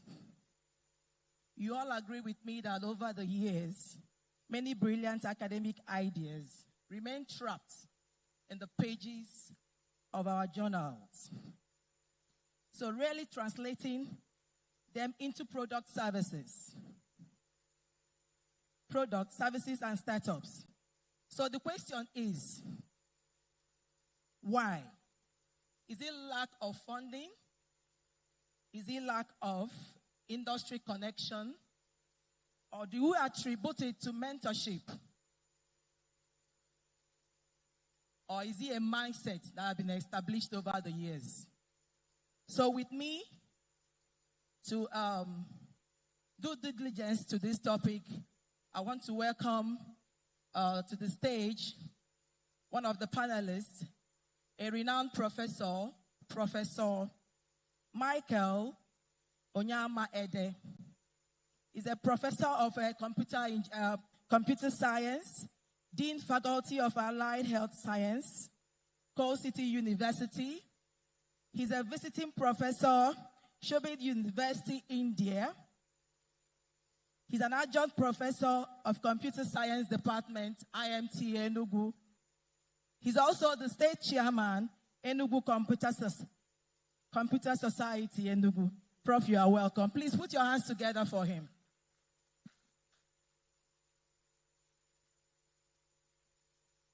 Also to join us on the stage is Engineer Professor Nenna Nwobodo Nzeribe. She is a professor of computer engineering. She pioneered the establishment of biomedical engineering in Enugu State University of Science and Technology. She's currently serving as the Director of Research and Innovation Department, Center of Excellence. She's the first woman to occupy this position. You are welcome, Prof.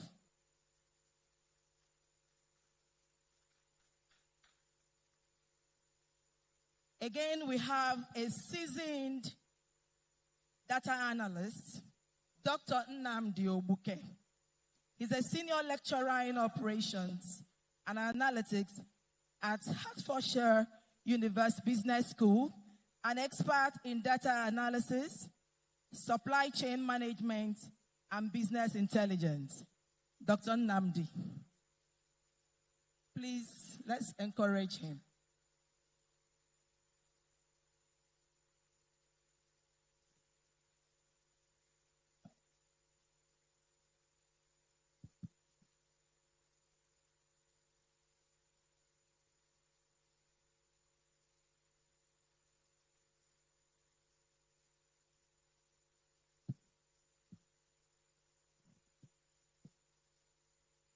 You are all welcome to ETF 2026. Research works are not supposed to end in the pages of journals. They are waiting for translations to experiential learning or experiential realities for the benefit of the humanities. So let's just take a lead from Albert Einstein. You know, Albert Einstein, in his theory of relativity, at some point perceived himself as riding on a beam. And at some point, he turned it into reality. And that was when he generated the very famous equation, E is equals to mc squared. We all know that. It's our common physics. We all know that E is a kinetic energy, while m is mass of the body, and c is the speed of light. So with that, I want to ask our panelists a few questions. Before we will start, let's just find out from them what they think about this topic. Professor Nenna.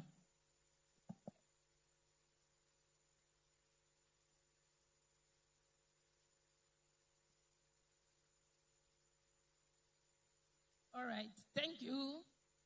The question is whether research work will ever leave the shelves into the society, into being a commercializable product. Yes, it is possible because it is in the institution. That is where research is being done. That is where you bring problem, you go to the lab, you analyze it, and when you now solve societal problem in the lab, the next stage is how do we bring it to the society? Yes, because in institution, there is three major, roles which the academia play. And what are the three roles? One is teaching, the second is research, and the third is community service. So while you teach, you try to look into the community to find it's called is research, which means somebody might have searched it before. You are Professor Michael Onyema. What are the primary reasons? What are the primary reasons so much research remains confined in the journal rather than translating into startup? Is it a matter of fan funding, culture, or is there something else? All right, thank you so much for having me. I would like to start by saying that this topic is very timely because we're at the time when the world are searching for solutions to emerging problems. And a lot of countries and organizations are turning into schools, universities, to help refer solutions to those problems. Institutions are a hub for research, for innovation, and for solutions.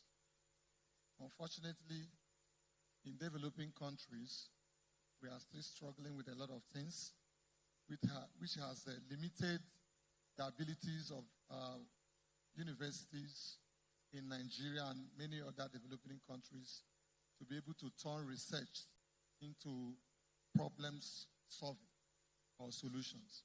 Coming back to your question, I agree with you that a lot of research projects that are being done in many developing countries, particularly in Nigeria, end up in shelves rather than being translated into problem solving.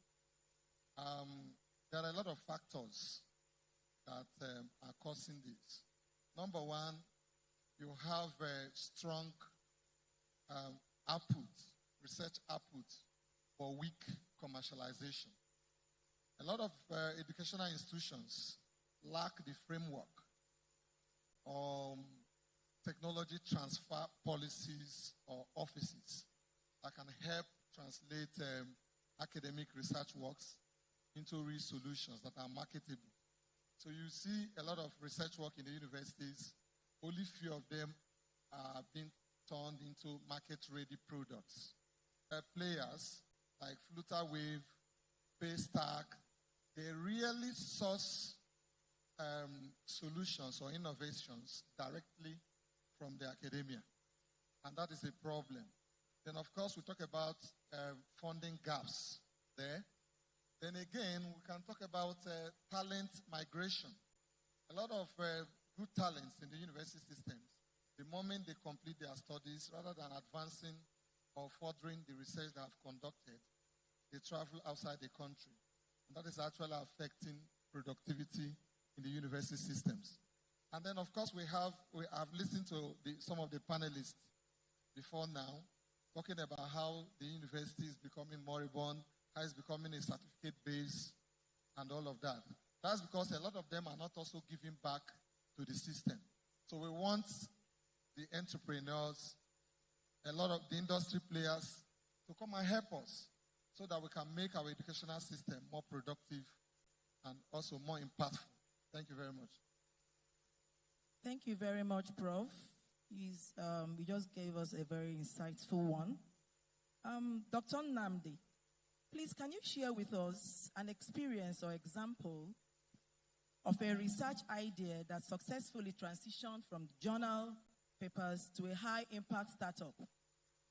And at the same time, just give us what key factors that made that possible. Yeah, thank you, everyone, for having me. I think this is a very interesting topic. And as a lecturer, I'm a good storyteller. So I'm going to tell you a story, a life story around this very particular topic. And it happens in Nigeria. Before I left, before I went to UK, I was one of a pioneering member, pioneering staff of a particular research work that turned into products. We started sickle cell drug in Nigeria. Some of you might have heard about it. We call it Nicosan. It's a product of research turning into products. So that particular ingredient was a Nigerian initiative by National Institute for Pharmaceutical and Drug Development, IDU. So this particular active that cures sickle cell drug was actually a Nigerian initiative. But Nigeria couldn't do anything about it until some scientists went and showcased this very drug in Rogers State University. And an Indian American saw that particular drug and got interested and patented it with Nigerian government. For complete 4 years, it was like a global drug in sickle cell anemia. So this is a product of research that turned into what? Products. But it requires somebody that has a business credentials and has the clouds. And that drug was standardized and the only herbs that went through scientific development. And that's the only drug that, during that time, that doctors could prescribe it to patients. So that's a good example of a research that was turned into a product. But along the line, there are a lot of politics, and don't ask me what happens to that drug. It's one of the Nigerian issues. So that's give you a good example that a research can actually become something that can turn into a product. If you have a good, somebody that has that clout and business credentials. So it's doable. And this is a good example. Okay? So now, coming to your questions, there's a lot of bottlenecks that could lead to that. My fellow panel have mentioned that. If you don't have a good knowledge transfer partnership, there's supposed to be a synergy between the graduate skills and the enterprise skills. That synergy needs to be there for that research product to become either a service or product in the market. So there must be a serious collaboration. And the example I've given you now is something you can use as an example. Yes, it's doable, but there must be a strong collaboration. So I don't know what I've attended to questions. Yes. You all agree with me that he did justice to it? Do you agree with me? All right. Thank you very much, Dr. Nnamdi. Professor Nenna, I would like you to share with us your personal experience. What are the challenges that academics are actually encountered in terms of moving academic publication to commercial viability, and how can it be bridged?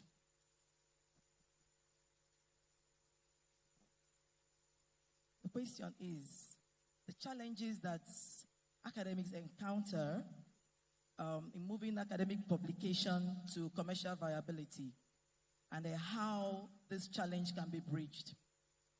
Okay, the challenges the university environment is having in taking researches from shells to products.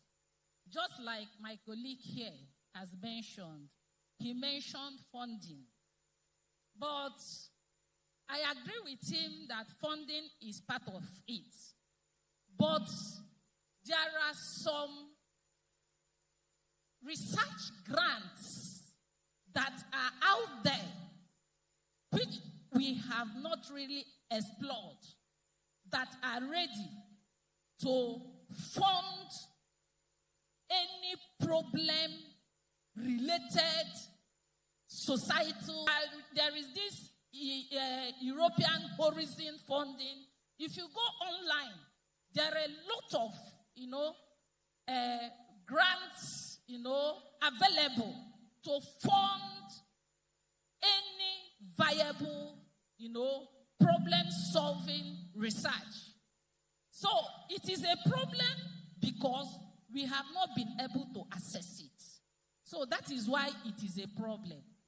And again, another problem we are having in Nigeria, though we are trying to have a paradigm shift from it, is the certification everybody is talking about, even the last panel discussants. And when they are saying, leave certificate, I come to ask myself, do you want to discourage these young ones from going to the universities? You yourself, you have a certificate before you enter and get this skill. And I think that what we need to do is to have a paradigm shift. This paradigm shift is making our education from being teacher-centered to student-centered, which is part of the experience I had in last trip I had in Germany.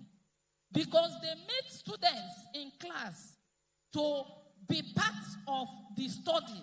They want the student to be part of problem solving because of digital skill that is available now, because of computer, internet, AI. These students you are making to teach, don't be surprised they even know more than you because they go far.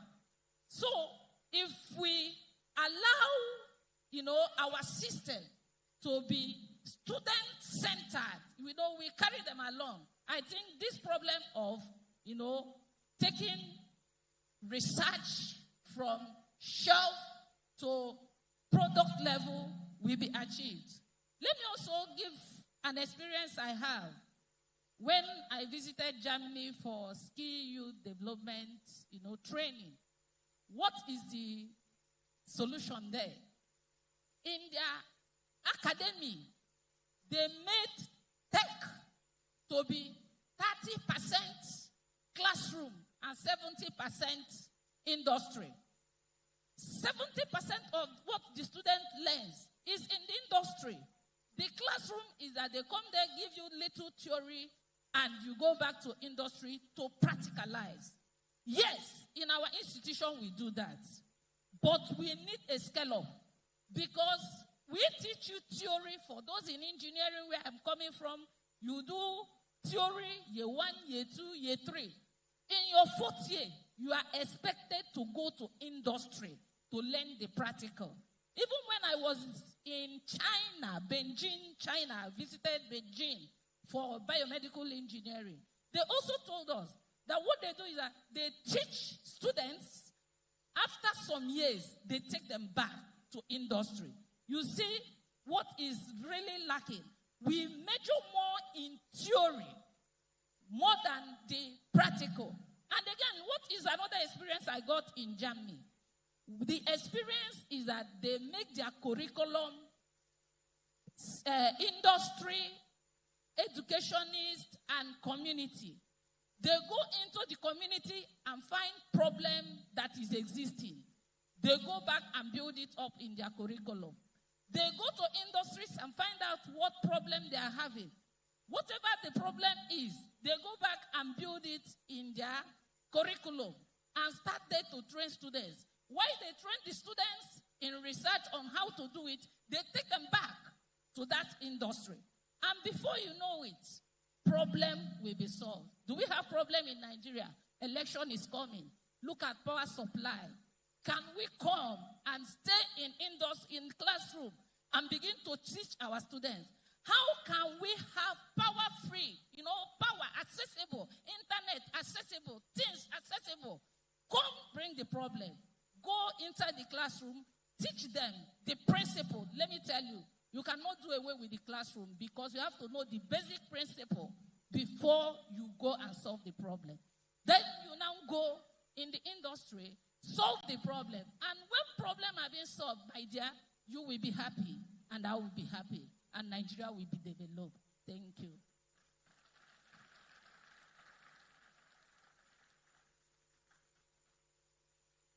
Thank you very much, Prof. I'm really impressed, and I guess our audience are also. I think the policymakers and those in the education sector here present should also consider integrating practical-based syllables in our curriculum, because many a time you find out that some of the theoretical aspects of our lectures or our lessons are student-centered. So what Prof is trying to say is that incorporation and integration of tech and an infusion of the practical aspect of every area of learning will be very important, very necessary for us to take education to the next level. Professor Michael, please, I would like us to... Thank you so much. Before I answer the question, I would like to say something. A lot has been said about education and certification. It's important to know that if you have a skill without the sense to manage it, it could be a problem. So one of the things that education can help you to do is to empower you to develop your mind so that you'll be able to manage your skill and also see how you can advance your career in that line. Again, I also want to say that from the last speaker, that in many universities, they tend to, in Nigeria in particular, they tend to prioritize publication over products. So you have a lot of emphasis being placed on publication in top journals, all right, as a criteria for promotion or appraisals. For that reason, a lot of scholars tend to focus their efforts in getting their works published in top impact factor journals rather than engaging themselves in problem-based research. And this has created a lot of gaps. Then again, in Nigeria, we are not taking education serious. Thanks to the governor of Enugu State, who has devoted more resources in education. More than 30% of the budget of Enugu State for the past 2 years has been devoted in education. If you equate that with other states in Nigeria, we are far below the 26% affirmative action that is required in terms of funding in education. When you organize educational programs, people are not willing to fund it. A lot of quizzes, competitions have been organized, and you see the prices, very discouraging. But when you go to Big Brother Nigeria and other competitions, you have billions of naira, millions of naira as the prizes. So we need to change that if we really want to develop our educational system. And of course, the welfare packages for the lecturers, thanks to the new ASU agreement with the federal government. A lot of talents who are supposed to stay in the universities to help the university system to develop, to be able to develop our research into products, they don't want to work in the university. How many tech experts in this building will want to work in